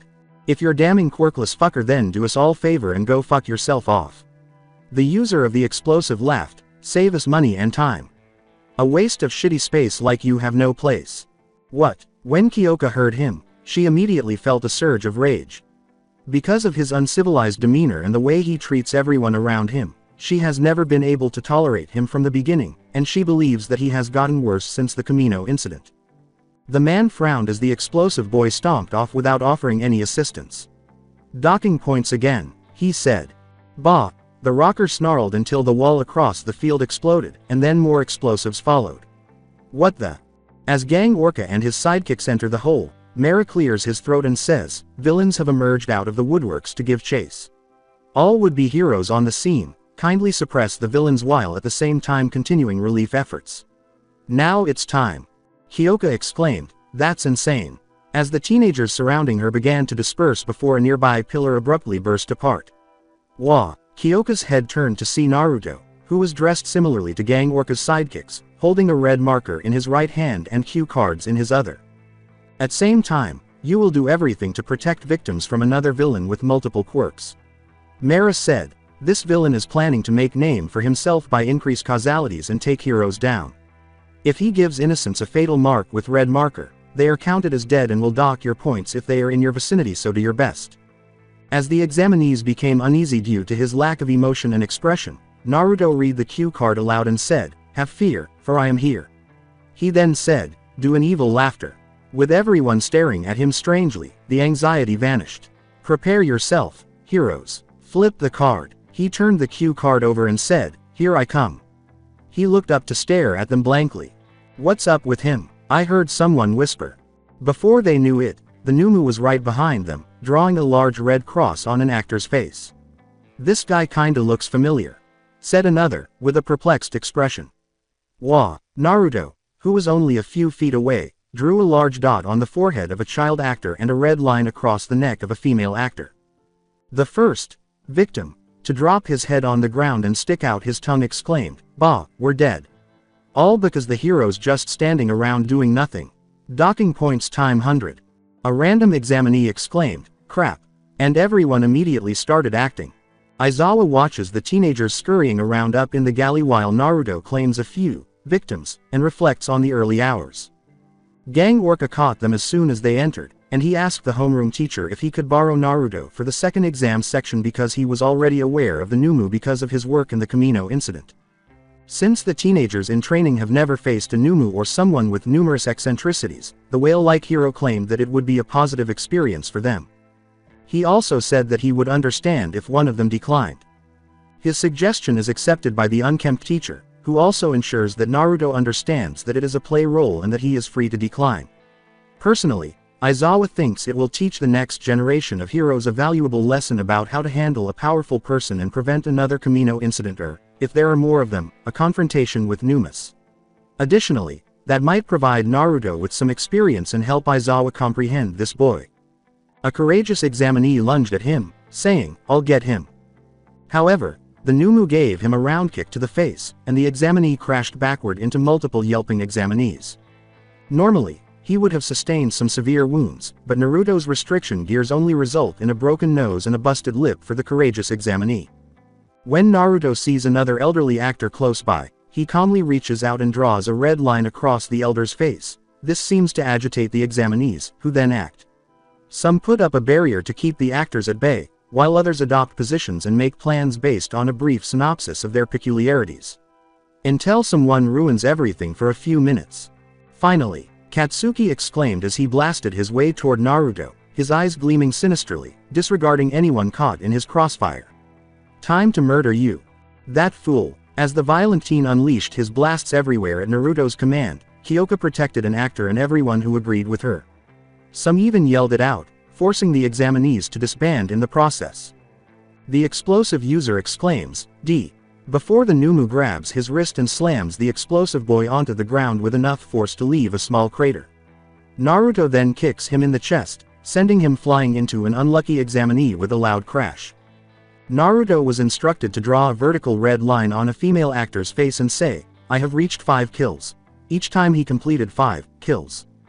"You bastard." Katsuki was alerted to Kyoka's approach by pulling the pin from his right grenade gauntlet. This crazy moron. As the explosive user unleashes one of his powerful blasts, knocking nearly everyone off their feet from the shockwave, the rocker quickly turns her head and yells at her fellow examinees, "Get out of the way. If you have protective quirks, cover everyone." Her warning gives those with defense quirks enough time to shield the HUC and their fellow examinees. "I put this bastard down, fuck yeah." The explosive user ignored some irate shouting from snotty extras and smiled wickedly, not caring because he had permanently eliminated this jerk. The shabby safety whatever extras will now grant him permission to kill a villain before he becomes too strong, and his face is smashed by a fist as Naruto emerges unscratched from the smokescreen. The Numu's other hand breaks the left grenade gauntlet apart with an iron grip, causing the explosive user to fall backward before Naruto grabs Katsuki's right ankle. The Numu then violently turns around, fling the explosive user across the field far from the area. It will be too late by the time Katsuki recovers and returns. This guy just took the blast at blank point and come out of it unscratched. A passerby gasped, "What kind of quirk does he have?" She was reminded by another examinee, "Remember, they said he had multiple quirks. This bastard, how can we deal with him alone?" Kyoka looked at the Numu for a moment before he turned to face her, and her body shook as her thoughts returned to this day. Her arm was easily broken by the memory of this bastard, who loomed over her like she was an insect to him, and who should have ended her heroic career there before it even began. The memory kept playing in her mind until the rocker slammed it down, saying, "No. I've changed from the weak girl I was in those days. Everyone, clear the way." She yelled as her ear jacks flew into her amp gloves and she smashed her hands on the ground to use her heartbeat fuzz, breaking the ground beneath Naruto's feet and causing him to stumble as flying rocks fell on him. Everyone around her complied with her orders, We need to work together to take this guy down now. Those who can't fight, get the HUCs out of here as fast as you can. Before he sees 4 examinees leaping toward him with some sort of capturing quirks, which manifest as ropes, beads, webs, and sheets, Naruto pushes large rocks away. He then sharply exhales to send a strong wind that blows the yelping examinees away. Suddenly, Eijiro uses another strength user to tackle him, nearly knocking the Numu off his feet. He then stomps his right foot into the ground, reaches underneath them, and throws them over his shoulders. Eijiro grabbed Naruto's head in midair as he was ready to charge forward. Eijiro smiled and hardened his body, saying, "Gotcha. Hit him." Now, Kyoka stuns Naruto with a high-frequency sound wave, and a number of examinees use their skills to attack him. Some use capturing quirks to restrain him, and the Numu tries to fight back, but there are too many opponents on him. Indeed, she's no longer her weak self, and this psycho isn't this strong or skilled enough to handle a good teamwork, the rocker grinned to herself. Naruto met her eyes and his eyes suddenly turned pitch black, which startled her. Wah! Before 5 smokes suddenly appeared and quickly cleared up to reveal. 5 Naruto that drop on the shocked examinees, freeing the original as the rocker watched Naruto's eyes return to normal. Naruto said softly in an echoing tone, "Interesting." Only Kyoka, with her enhanced hearing, could pick it up. "Ah, I have obtained a new quirk," he said without any emotion, "Cage Bunshin. It allows me to create shadow solid clones as much as I desire and receive their memories and experiences once they dispel." A random examinee choked on his own spit and exclaimed, "Wah! Why is he telling us about that?" Before thousands of clones materialized out of thin air, swarming the yelling examinees and marking HUC actors with red markers, the blonde said, "Cage Bunshin." As the examinees retaliated, the rocker yelled, "Oh, you get to freakin' kidding me." At least she had discovered that the clones could be dispatched with a single blow, so she and the other examinees launched a wide-ranging attack. Aizawa let out a weary sigh as he watched Naruto spam clones everywhere, and what really got him mad was when he discovered that the clones could utilize the original's quirks. "You gotta be kidding me." The underground hero agrees with her there, but he won't tell her. "Wow, that's one useful quirk there." Miss Joke whistled, "It will make crowd control easy and etc." A sharp ding stops everyone in the middle of their action. "Leave the clones to me," a slim examinee said, removing the bandage wrap from his right arm. "I'll take care of them with Epic King Super Cool Emperor's Black Fire of Dragon's Pun." Ahem, EHM, we're now announcing that all of the stationed HUCs have been evacuated out of the danger zone. Mera replied, "As such, do pardon us, but we shall be taking the liberty of ending the provisional license exam here. It's all over. After the final tally, we shall present the pass and fail results at this very site. Those who are hurt, go to the infirmary, everyone else, change your clothes and stand by." The examinee fell to his limbs and screamed, "No. In front of Naruto, I never get a chance to use my Epic King Super Cool Emperor's Black Fire of Dragon's Punch of Doom." The Numu looked down at him and then leaned down to give him a few back pats, which made everyone start to perspire. "I think that's the right way to console someone, based on the book on social manners for beginners." Naruto said bluntly, "Yes." Everyone's perspiration increased, and the unkempt teacher wanted to give a big face palm. After checking the results and learning that everyone but Bakugo and Todoroki had passed the test, Aizawa and Naruto waited outside the stadium for Class 1A to arrive. The unkempt man knew the results beforehand. Aizawa sighed softly before turning to face Naruto, saying, "Shirotoko, don't you say your zero quirk give you a new quirk somewhere between 6 months to year?" He was shocked that Todoroki had failed the exam, but he wasn't shocked by the former due to his personality and behavior. Without expressing emotion, Naruto answered, "The zero quirk make its own decision. I'm going to ask for a raise." Aizawa quietly complained as he rubbed his forehead. As the group leaves the stadium, Aizawa and Naruto turned to face Izuku, who was crying over his license. "Deku, you cryin'?" Ochako asked. After Yuga posed, an invisible girl interrupted, saying, "Naruto, have you witnessed how bright I? Why don't you tell us before the exam?" Toru jumped with his arms raised, saying, "Naruto, you surprised us back there." Rather than the blonde Numu, the unkempt teacher responded, "It was done at the last minute." Eijiro sighed with a tiny tear in his eye and said, "Man, I thought we almost have you before you bring the clones out. I was so scared that we were going to fail the exam, but you were so manly." Fighting off so many guys by yourself before the clones. While some begin to talk excitedly or nervously about his new ability, others remain silent or converse about other things, and Naruto simply tilts his head at them. Miss Joke arrived grinning and said, "Eraser. Don't get the chance very often, so what you say about some joint training sometime soon?" "That might be good," Aizawa said, "and I'll ask Nezu for permission." After glancing at the Numu, the laughing heroine exclaimed, "Right. Hey, good work today. I'll looking forward to your exam next year." Naruto turned to blink at her, then nodded, and she left to collect her students. The unkempt teacher clapped his hands and said, "Okay, everyone, get on the bus immediately." His students piled into a clumsy line as they boarded the bus. The majority of teenagers were now in the common room at the dorm, celebrating their accomplishments. Denki groaned, "It's back to normal lessons tomorrow." Toru waved, "Gimme some chocolate." Mina half cried, "Summer break was way too eventful." Texting. Eijiro asked the boy with the bushy hair. "Yeah." Izuku gave a nod. Fumikage grimaced at the most ridiculous reality show ever, asking, "By the way, why are we watching some reality show?" "I desire to learn more about the cultural and society of humankind."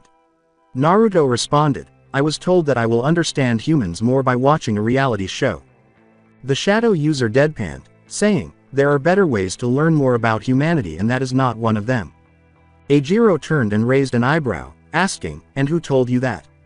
In response, the Numu said, "Salad." The invisible girl blinked and said, "Oh, him. Where is he anyway?" The blonde replied, "He is cleaning the school."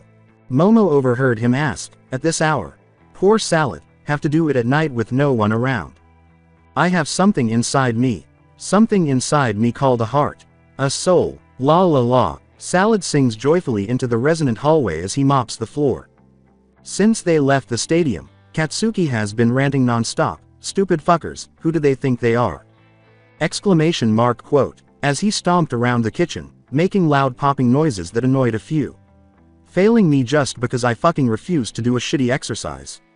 And what are these bullshits from those shitty weak-ass losers? Who the fuck care about what the shitty hucks thinks are the quirkless? They should fail everyone here and just give me the license so I can murder the fucking villains." He walked over to Izuku and said, "Hey, fuck wipe. Show your face la." Kyoka sarcastically addressed the explosive user, saying, "It's good thing they don't give you provisional license, asshole." Her friends and a few others were surprised by her outburst. Katsuki growled, "What does that supposed to mean, shitty jack?" "You heard me, asshole." The rocker rose from her seat and gave harsh stare. "You don't deserve a license, not after how you treat rescue scenario like it's not important and the way you handle it. What if it's real? Oh, and let's not forget what you said to some HUC guys that was pretending to be quirkless." A few teenagers narrowed their eyes at the explosive user, who snarled, "I won't be caught dead helping a fucking weak-ass just because they can't help themselves like a fucking bitch.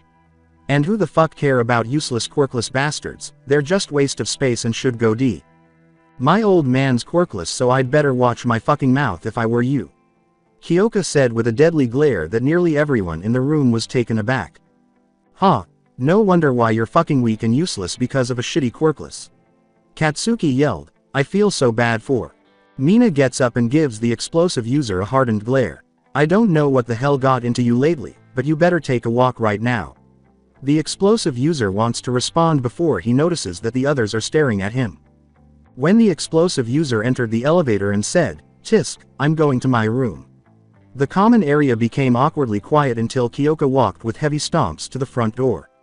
Concernedly, the acid user said, "Jiro, where are you going?" As she slammed the door behind her, the rocker angrily replied, "Taking a walk." And the room fell silent for a while. Toru writhed in her chair in discomfort before realizing something had happened. "Where's Naruto?" "Oh, and..." As she strode through the campus natural park inside a replica city, Kyoka yelled, "Fucking jackass." Should have socked his face in. She was furious that bigots like Bakugo have become so prevalent in this generation and how they treat oddballs despite the law's prohibitions. She is extremely proud of her father because he worked hard to become a well-known and successful musician without any peculiarities. He frequently says that he is fortunate, and Kyoka must agree with him because he was born one generation ahead of this generation. "I fucking hope it stays this way or just disappears, even though I know it's a small group." She stopped to take a deep breath to calm herself because her right eyebrow was twitching quickly. She could hear someone following her ever since she left the dorm. Her eyes widened as she spun around to glare at the person who had been following her, who turned out to be Naruto. "Why are you following me?" she exclaimed. As he took a step forward, Naruto answered, "I do not know why I am following you." Kyoka glared at him and held out her hand, saying, "Stop right there. 8 feet apart. Maintain the distance." She is unsure of the reason behind her statement. As the Numu continued to stare at her, the rocker was genuinely unsure of what to do and the blonde complied, saying, "Okay, I understand." She snarled, "Again, why are you following me?" His response was, "I do not know." In response, Naruto simply tilted his head and said, "Don't play stupid with me. I know you have been staring at me almost all the time. I swear I can feel your eyes lingering on me from the back of my head." Kyoka rubbed her forehead angrily and said, "I don't get it why you're obsessing with me. What did I do to deserve that?"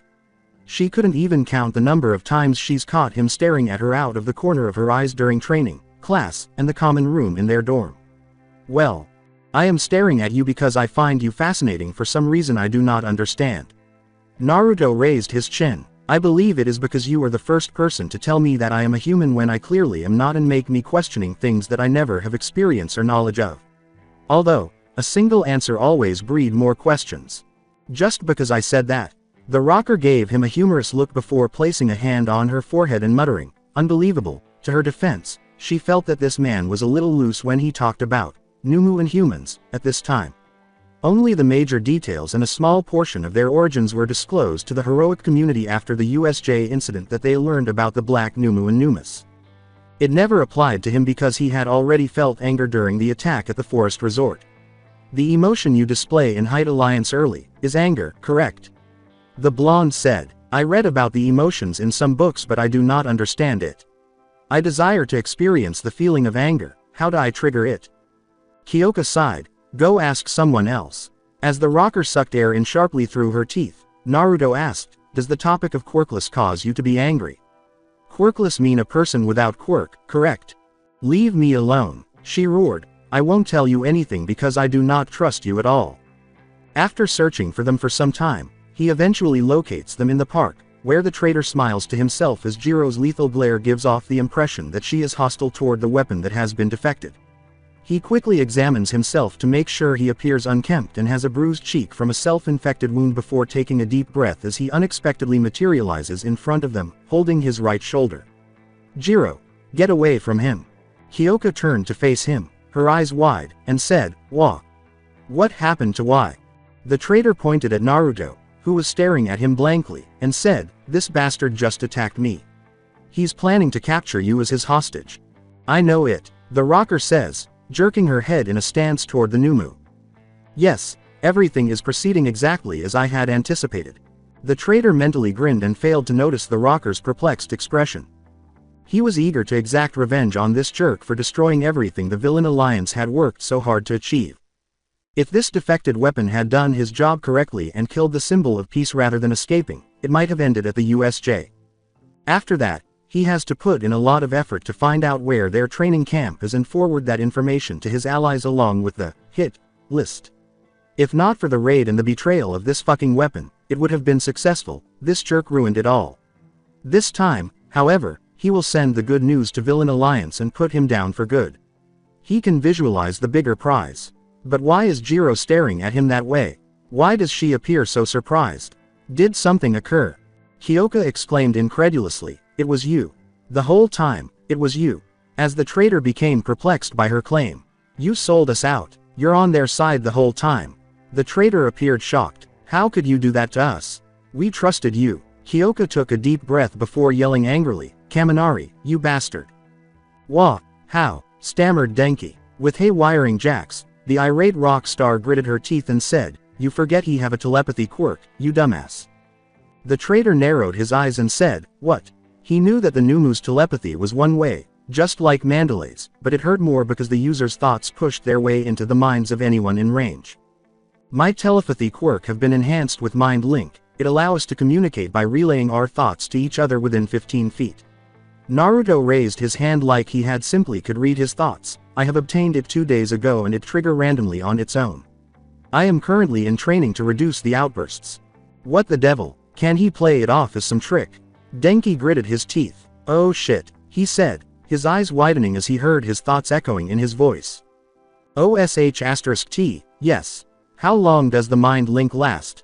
Kyoka scowled as the two teenagers faced the traitor. Oh, the reverberating voices had just vanished from her mind. Damn it, the electric user had to remove her because she was now a witness. He used both hands to shoot lightning at her, and the rocker was about to jump out of the way when Naruto quickly picked her up and leapt back far enough to avoid the lightning strike. After setting her down, the Numu moved 8 feet away. As much as the rocker hates to admit it, she must cooperate with the psycho. Why did you move over there? She hissed, keeping her gaze on the traitor. I am keeping a distance of 8 feet. Naruto answered. Kyoka really wanted to slap him, but he said, now's not the time. Just forget it, we gotta work together and take him down. Denki will be easy to deal with if they try to make him go into his dumb mode. Denki smirked darkly as lightning danced around him. Take me down, he asked. Huh, my weakness is bogus. The rocker narrowed her eyes, uncertain if it was a bluff. And don't bother trying to call for help, I jammed everything within my range. As the electric user threw a huge lightning bolt at them, she gritted her teeth and said, so he was the jammer at this time. Naruto picked her up and avoided the blast. The rocker gestured toward a medium-sized building in the distance, saying, hey, get as far away from him. They must withdraw and devise a strategy. Okay. The blonde Numu runs away from the traitor more quickly. Get back here. The traitor chases them down, surprising the rocker by levating toward them and shooting lightning from his hands. He has been keeping things from us, damn it. Kyoka thought angrily, not realizing that a security robot had been using a camera eye to record them the entire time in a tiny space between two buildings. After using a few of Naruto's clones to gain a good distance on Denki, Kyoka listens to their surroundings and mentally reviews the situation, keeping an eye out for any indications of the traitor. Should we flee back to the dorm so they can assist us? No, everyone must try from the exam today, and if we go for it, we won't be able to reach the dorm, she said, biting her inner cheeks. The educators. Some people reside on campus, but are there any people nearby or still there? Oh no, fuck, she whispered, hey you. Get any offensive quirks that'll help us out. As she narrowed her eyes and looked at Naruto. She had no idea how many quirks he had, other than 2 or 3. My offensive quirks are Weapon's Arm, Cat's Claw, Hair Needle and Wind-based quirk, replied Naruto. That's it. Kyoka's eyes widened. Shit. Nothing can neutralize the electricity without causing death. How can we defeat him? She can defend herself well with her quirk, but she needs her amp gears to launch more powerful attacks. Do you want us to battle Kaminari with all of our powers and capture him? The Numu responded. She growled angrily, yes, that's what we're doing right now. We gotta stop him, she said. The rocker was about to respond when she heard the crackling in the air, and Naruto nodded, I understand. Move. Kyoka sprang forward, narrowly avoiding a lightning strike. Denki grinned down at them from the rooftop, gathering electricity in his uplifted right hand in preparation for hurling another bolt at them. There you are, he said. The electric user became distracted while trying to maintain his balance, canceling out his attack in the process. The rocker quickly plugged her jacks into the ground close to the building the traitor was standing on and channeled the sounds through it, creating an earthquake powerful enough to shake the buildings. The rocker yelled, follow me, as he and the Numu ran through the streets and alleys, taking turns. Naruto said, where are we running to? Kyoka yelled, the highway. We get a better chance of fighting back there. They continued running, dodging Denki's bolts, until they came to a wide highway, at which point the teenagers abruptly turned to confront Denki. You ready? The Numu answered, yes, I am ready. Finally giving up. Denki asked with a smug grin as the electricity danced around his body and Naruto stretched the nails on his right hand into claws, to the mocking laughter of the electric user. As 5 gashes form across the highway toward the perplexed traitor, the Numu simply scratches at empty air with his claws. What can you do with this claws? Scratching my paw, as the winds rage everywhere.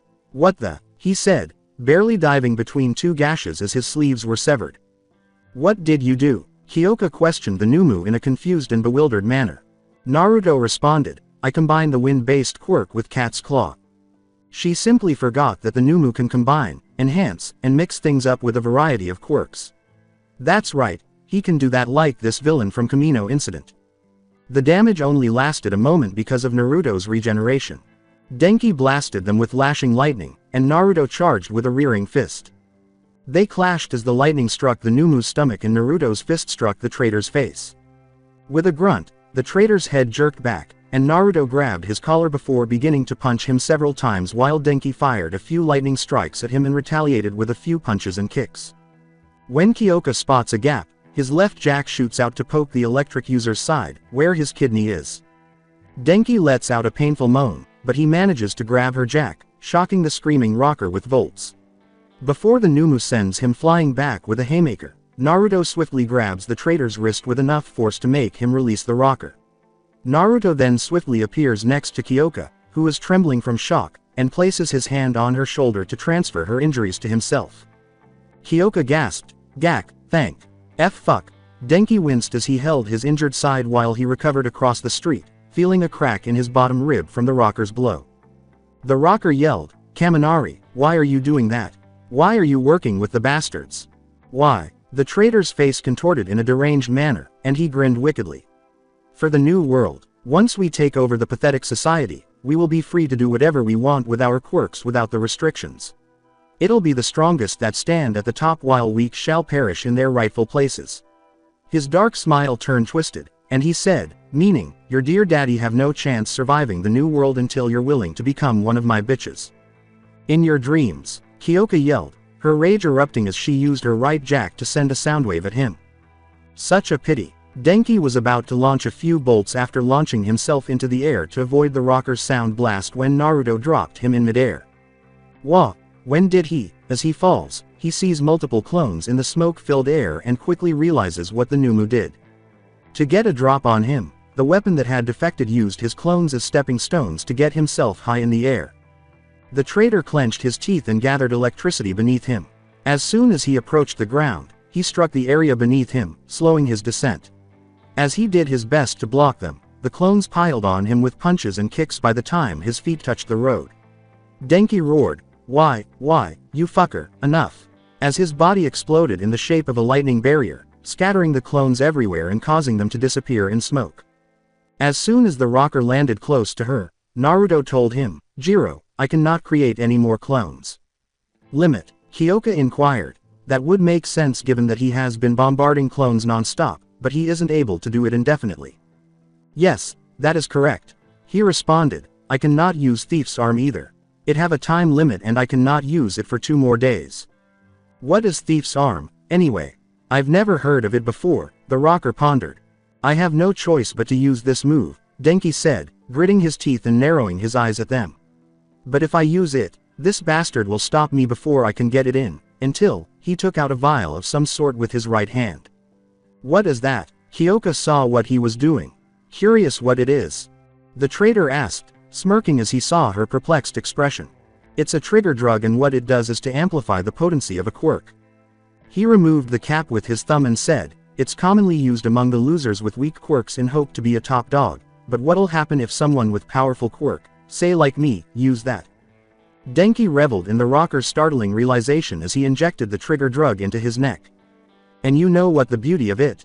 It's not the watered-down version, that is the America's trigger." The effects began almost immediately as his body exploded in the shape of pure lightning, his eyes glowed blue, and his protrude tongue turned black. "Now you two are fucked." He directs a tremendous amount of electricity into his right hand, turning the lightning completely black before charging at them at a furious pace while the nearby buildings and roads burst under the lightning. The speed at which he thrust his lightning-coated hand toward Kyoka caused her eyes to widen before his hand pierced her chest, causing blood to spray out on the side of her face and her shirt. "Wah!" Kyoka gasped in surprise as she looked at Naruto's back, her eyes shakily moving to the bloody hand that protruded through his back, where his heart should have been. Why did you?" It all happened in an instant, and the Numu took the hit for her by jumping in her way and pushing her back. "Denki can't wait to share the good news with Villain Alliance."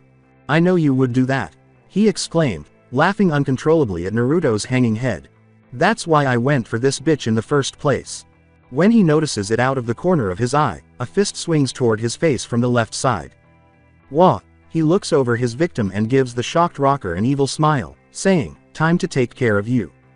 I'll tell everyone that the bastard here went crazy," and his head is knocked back with enough force that his hand pulls out from Naruto's chest as he launches a few yards away with a few tumbles. Wah! Who? Denki stood up to face his assailant, but his eyes widened when he saw the Numu holding out his fist. What? But Naruto's head abruptly lifted up, revealing a blank face. How are you still alive? I destroyed your heart. Blood trickling from Naruto's mouth down his chin, he said calmly, as though responding to a simple question, "I am a Numu." "Why you?" Kyoka gazed at a huge hole in his chest in disgust and mild relief as it shrank in size at a glacial pace. She also felt nauseous when she saw the bloody, vein-like strings that connected everywhere. "Why you're okay." The Numu said, "I am fine," as though he didn't have a big but shrinking hole in his chest. Why you?" Denki was filled with rage as the lightning danced to roars before he charged once more. "You fucker. Why can't you stay down?" Naruto acted more quickly, picking up the rocker and taking off, bouncing off building walls as he carried her. The teenagers barely avoid the traitor's wild shots, and Kyoka occasionally tries to slow Denki down by shooting sound blasts in his direction, but the traitor darts to and fro like a living lightning bolt. The rocker called out, "What are we going to do?" Despite the fact that she was increasingly covered in Naruto's blood. "He's too powerful." She is unsure of the drug's duration or whether it will be permanent. "I am thinking," Naruto responded, "I cannot use weapon arms since it contains metal and it attract electricity to us. I am not sure if wind can counter Kaminari's quirk, neither combine it with Cat's Claw because Kaminari is faster and I believe the hair needle will be useless, due to inaccurate shooting." Kyoka grimaced, "Fuck, and we're screwed. Only if they possess an erase quirk similar to Aizawa-sensei's." When something comes into her view, she mentally prays to whoever is listening for assistance in getting them out of the jam. She gestured to a tall metal pole on a rooftop, and the Numu quickly leapt over to it, setting her down. "Wait, go over there, she said. "Can you rip it out?"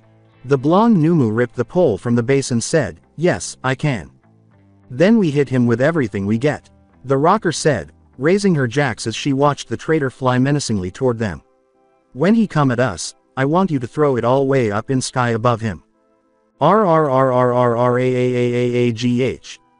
Denki roars as he approaches them and strikes them with lightning arcs, while Naruto tosses the pole into the air above the traitor. The lightning arcs surprise the traitor by bending upward and striking the metal pole. "What?" As though responding to his unasked question, Kyoka smiled and said, "Lightning rod." The metal pole was, in fact, the lightning rod. Denki crashes into the rooftop with fizzing electricity as the rocker and the Numu swiftly launch sound and wind blasts at the yelling traitor, knocking him out of the sky. "It's finally over," the rocker exclaims as they wait for a short while. "Think again," the traitor roared as he raised his hands to the sky, causing black clouds to violently form and spark lightning arcs to appear as the teenagers, one with a shocked and apprehensive expression and the other with an expressionless one, prepared themselves. Denki swung his arms down and yelled, "Prepare to meet Raijin." Then, as if his quirk had failed him, the thundercloud vanished instantly and the electricity fizzed out. Wah! He tries to free himself, his mouth gagged, but the scarves lash out to wrap around him before he knows it, and he hits the ground with a hard thud. A chilly voice said, "Stay down." Denki froze as a foot stepped on his back, and he looked over his shoulder to see Aizawa's red-eyed, lethal glare. Aizawa-sensei. Although she knew they did it for a living, the rocker felt tears welling up in the corner of her eyes as the unkempt teacher showed up with Vlad King, Smintos, and Midnight-like heroes. "Kaminari. We heard everything from the security cameras," Vlad King said, bending down to place quirk-suppressing handcuffs behind Denki's back. "What?" The traitor is perplexed. Aizawa glared down at his stun. "After the USJ incident, we add anti-jammer device to the security system without informing anyone." "No, traitor. Only Nezu and the pro-hero staff know." Fuck. Denki writhed violently while being restrained by Vlad and Smintos before being put to sleep by midnight. After releasing the traitor to the others, Aizawa approached his students and said, "Jiro, Shirotoko." He apologized for not coming sooner and checked on them while the rocker nodded silently in shock and his gaze lingered on the blood on Kyoka's shirt and on a portion of her face. He looks over his shoulder to his fellow pro-heroes, who give him the "go ahead" nod, and then he leads his students gently to Recovery Girl's office, where the pro-heroine will be waiting. Come on, let's take you two to Recovery Girl. Once Recovery Girl give you 2 checks, we'll talk about what happened, whenever you two are ready to. Yeah, Kyoka sniffed before turning to look at Naruto's back. The hole was gone, but there was a big, unsightly scar there that was gradually disappearing. She looks from his back to her shoes in utter embarrassment. She is not feeling well. Aizawa sighs deeply as the 2 teenagers sit in silence in front of their teacher. Kyoka has told him everything, including her fight with Bakugo and Kaminari's captivity after she changed into her gym uniform. With a dipped head, the rocker nodded silently and said, "For Kaminari, we're handing him over to the police along with your testimonies." He glanced between his students for a few seconds before saying, "You two should go back to your dorm. You both had long night and I'm very sorry that you both went through that because of our irresponsible behavior." "I see," the unkempt teacher muttered. "I will have a talk with Bakugo about that tomorrow. Discrimination is a very serious thing that cannot be taken lightly. No, it's not your fault. It's..." Kyoka looked up. "What?" The way a traitor passes the background check is incomprehensible to Aizawa, who put his hand on her shoulder and said, "Jiro. It is our responsibility to take care and protect our students from dangers like we promised your parents, and we failed when a traitor turned out to be one of our students and attempt to murder the others. Again, I am very sorry about what happened to you two, and I'm proud of you." The rocker appeared perplexed while the Numu was staring. "You two fought well and survived long enough until we get there. Because of you, a traitor has been caught and prevented any farther incidents, saving possible lives. If it wasn't for you two, he would have get away with enough info that would put anyone in danger again." The rocker looked down and chewed her bottom lip, saying, "That's true." The rocker nodded. "Also, don't tell your class about Kaminari." She looked up in confusion as Naruto just stared. "I will tell them tomorrow." "Okay." They nodded. "All right, midnight will bring you back to your dorm. I'm going to talk to the principal about tonight." He sent his students out, watching them walk away with midnight, and he waited until they were out of sight before slamming his fist against the wall. He was supposed to protect his students, but he would have lost 2 of them if one of them turned out to be a traitor. Thanks to his regeneration quirk, Naruto miraculously survived the fatal blow that would have instantly killed anyone, and he was present to protect Kyoka. Before leaving to meet with Nezu to inform him and have a conversation, Aizawa angrily rubbed his forehead. When Kyoka returns to her room, she collapses on her back on the floor and pulls her legs in while sobbing as the tears finally fall from her eyes. She finds it unbelievable that Kaminari deceived them right away. She cried more and more when she thought about what Naruto had done, working with her and protecting her when she didn't deserve it in the first place. Kaminari was one of her closest friends, someone she could joke around with and confide in. He had her trust, but he betrayed it and destroyed everything. As she sobbed herself to sleep on the floor in fetal position, she is at a loss for what to do and has lost all knowledge. As they entered the school in the morning, everyone was awake, and Momo turned to her friend with concern. She said, "Jiro, are you okay?" Kyoka said softly, "I'm fine." Her eyes were a little red, and the creator appeared worried about her. Minoru looked around for his friend, but no one noticed the rocker's flinch. "Kaminari's not here. Maybe he's sleeping in." Honda chuckled. "I can see him running in late, screaming that he's safe." Toru leapt up to the blonde's side and asked, "Naruto, where did you disappear to last night?" But she never received a response when Tenya yelled, "Listen up, everyone," and cut his arms. "Stay in line and move quickly. We're going out to the grounds."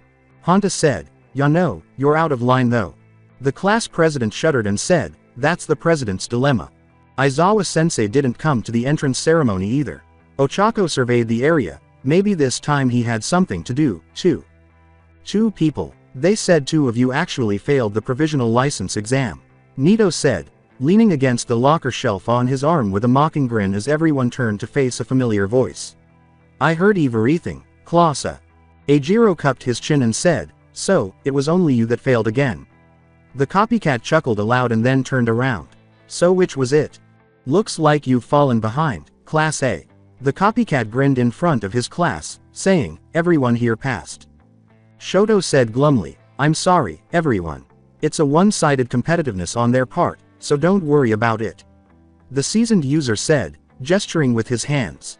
"Let's enjoy. Vlad teacher say, we go our class together work and study."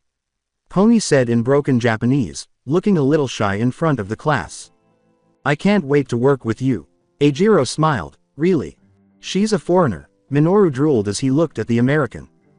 The foreigner heard Nito whisper, and we'll beat the shit out of you. She turned to her classmates and smiled naively. Itsuka slapped the head of the laughing copycat and said, don't teach her to say weird things.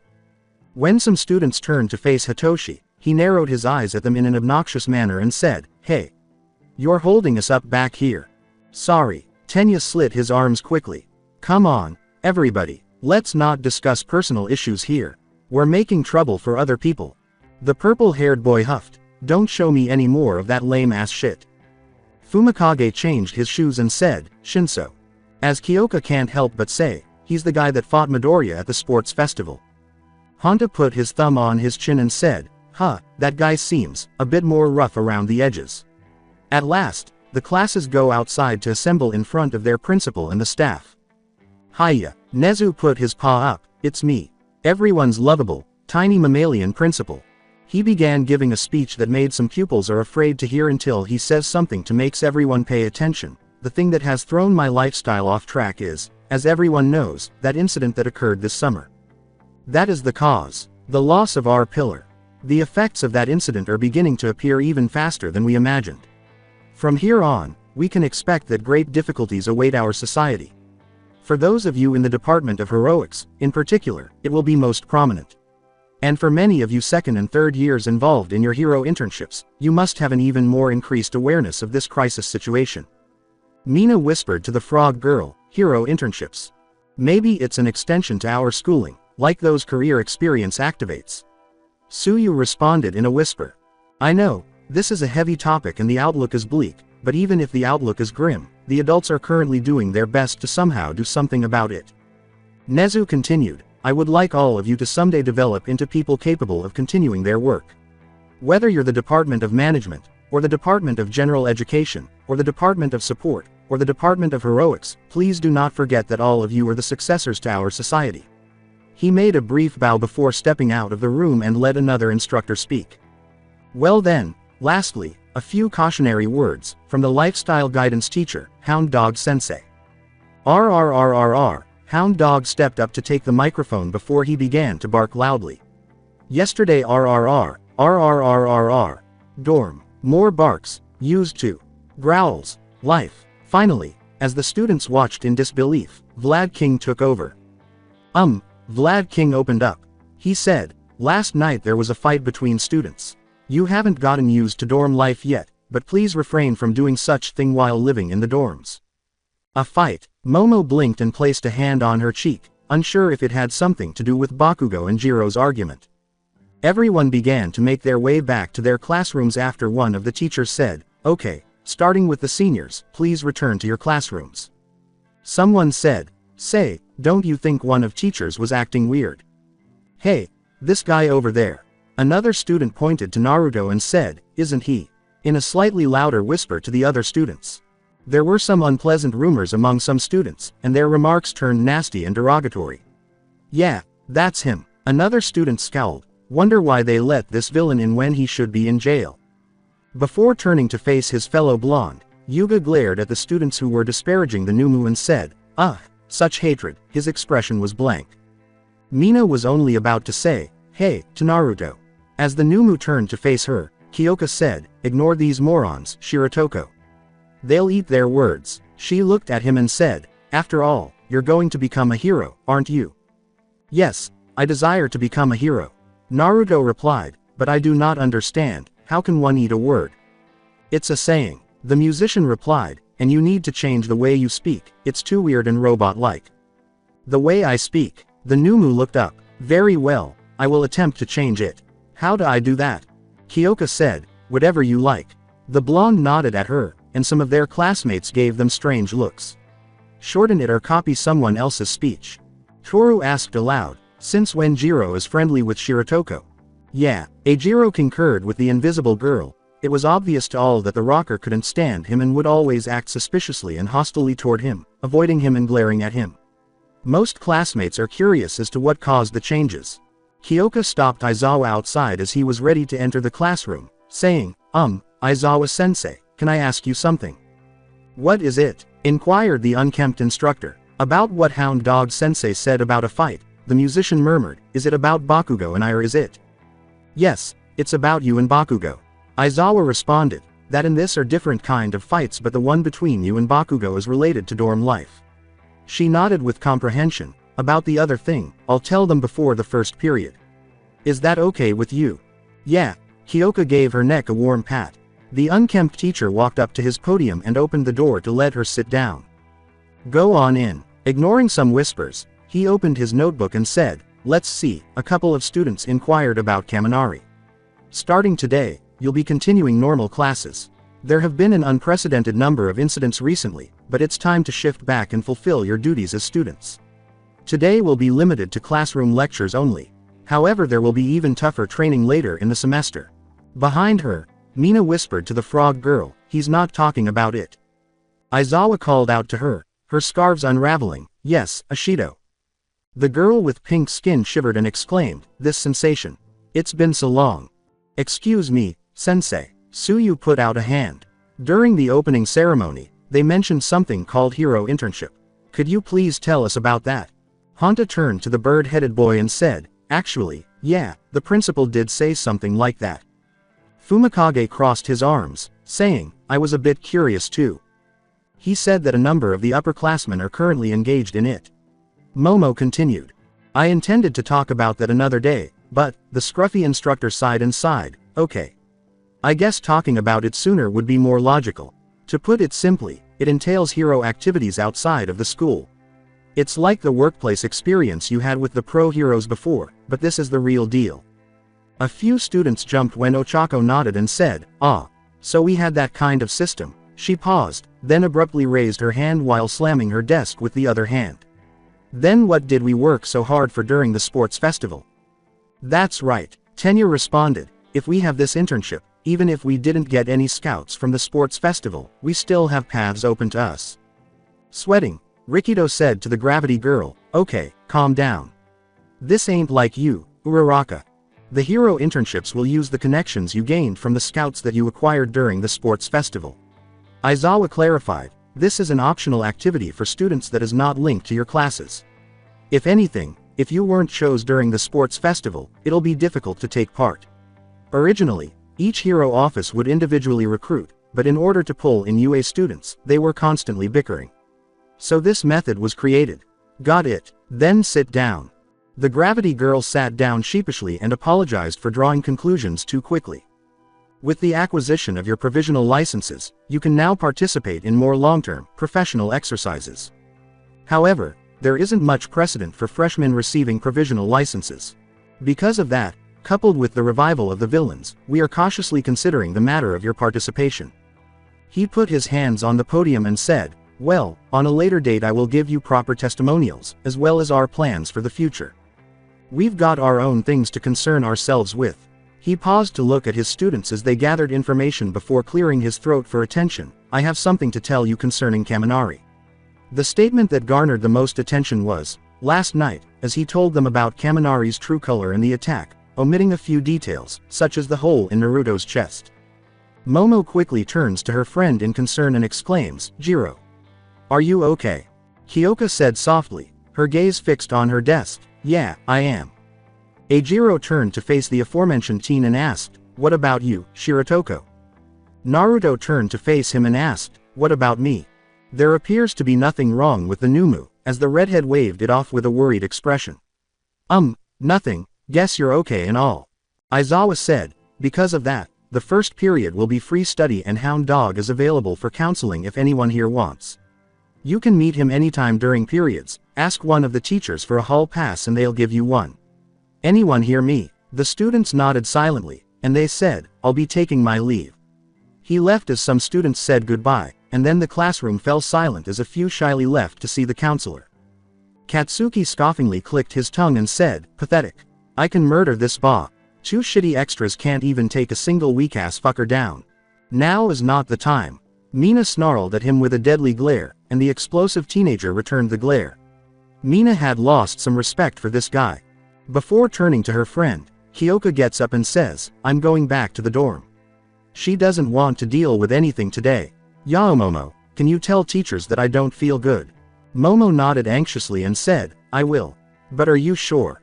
Tenya did nothing to criticize the rocker for skipping class because he understood the situation, and he walked back to the dorm after the class. Yes, I'm sure. Ochako muttered as she stared at the door, I'm worried about her. Not many of her classmates felt the same way. Since they share a seat, Naruto asked Yuga, what is free study and how do one do it? The laser user responded, it's a free period, you can do whatever you want. Eat foods, study, or relax.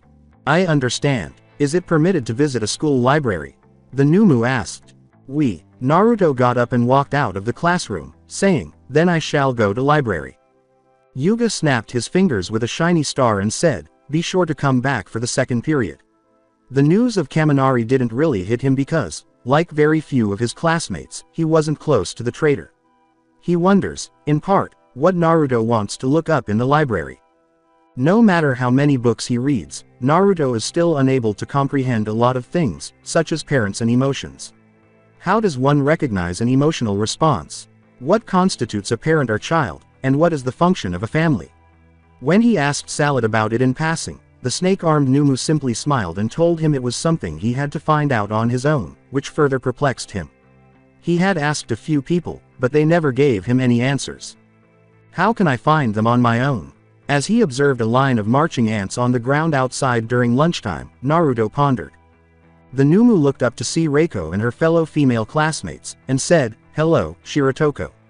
When the ghost girl spotted Naruto, she approached him with the other girls, some curious and some concerned because it's unusual for Reiko to go out of her way and it's the Numu that was presented during the training camp incident. The girls were walking together to the cafeteria, discussing their licenses and other unrelated subjects. What are you doing? A few eyebrows went up when he said, I am watching the ants. Reiko paused before asking, do you want to eat lunch with us? Kanoko choked on her spit and exclaimed, why Yanagi? 2 or 3 girls appeared perplexed by her inquiry. Naruto retorted, I am a Numu, we do not require foods and drinks. The Numus bodies were altered to function as living weapons, allowing them to live without food or water. Tomoko tried to get him to eat her food a few times, but he never touched it because he didn't see the purpose of eating. The Numu merely turned his head to look at her blankly for a few seconds before turning back to the ants. Really? Itsuka asked, raising her eyebrow higher. But I saw Salad eating salad the other day. Is that so? He asked, perplexed by that. The ghost girl repeated, why don't you join us for a meal? Perhaps you'll discover your favorite dish or just like it. Naruto gazed at the marching ants carrying tiny crumbs and leaves, saying, no, I will stay here to watch the ants until the next period start. Oh, okay. Reiko let out a sad sigh and said, see you later. She and her classmates left, promising to try again later. With a cunning smile, Setsuna pushed the white-haired girl and said, Sue, get hot for him, huh? As the greenette and a few others almost fell to the ground, the ghost girl said without shame, yes, I do. You can say it's a love at first sight, and he's kind enough to take a baby bird in after it has been abandoned. Abara nodded and said, I agree with her about him being kind, despite his sins. After all, he has healed us. Bondo and Shishida would have ended up in the hospital or worse if Naruto hadn't been kind to them. Her class was already aware of this when they discussed a strange Numu the day following the training camp incident. After giving them a slightly strange look, the greenette girl shrugged her shoulders and said, okay, Ray, I'm not gonna judge you on your weird taste in guys. Good luck with that. As the group went to get lunch, Pony asked Itsuka in broken Japanese what they talk. And the oranguette gave her an explanation. After feeding the kittens and puppies and putting them to sleep, Naruto turned on the television and walked down to the common room while holding a sleeping baby bird in his hair. Since everyone else was asleep and Naruto was paging through the channels, taking a few minutes to listen before repeating his actions, he was the only one awake at such a late hour. He is doing it for a reason, and the answer will be revealed the following day. I will continue this story in next part. Till then, we weeb offline.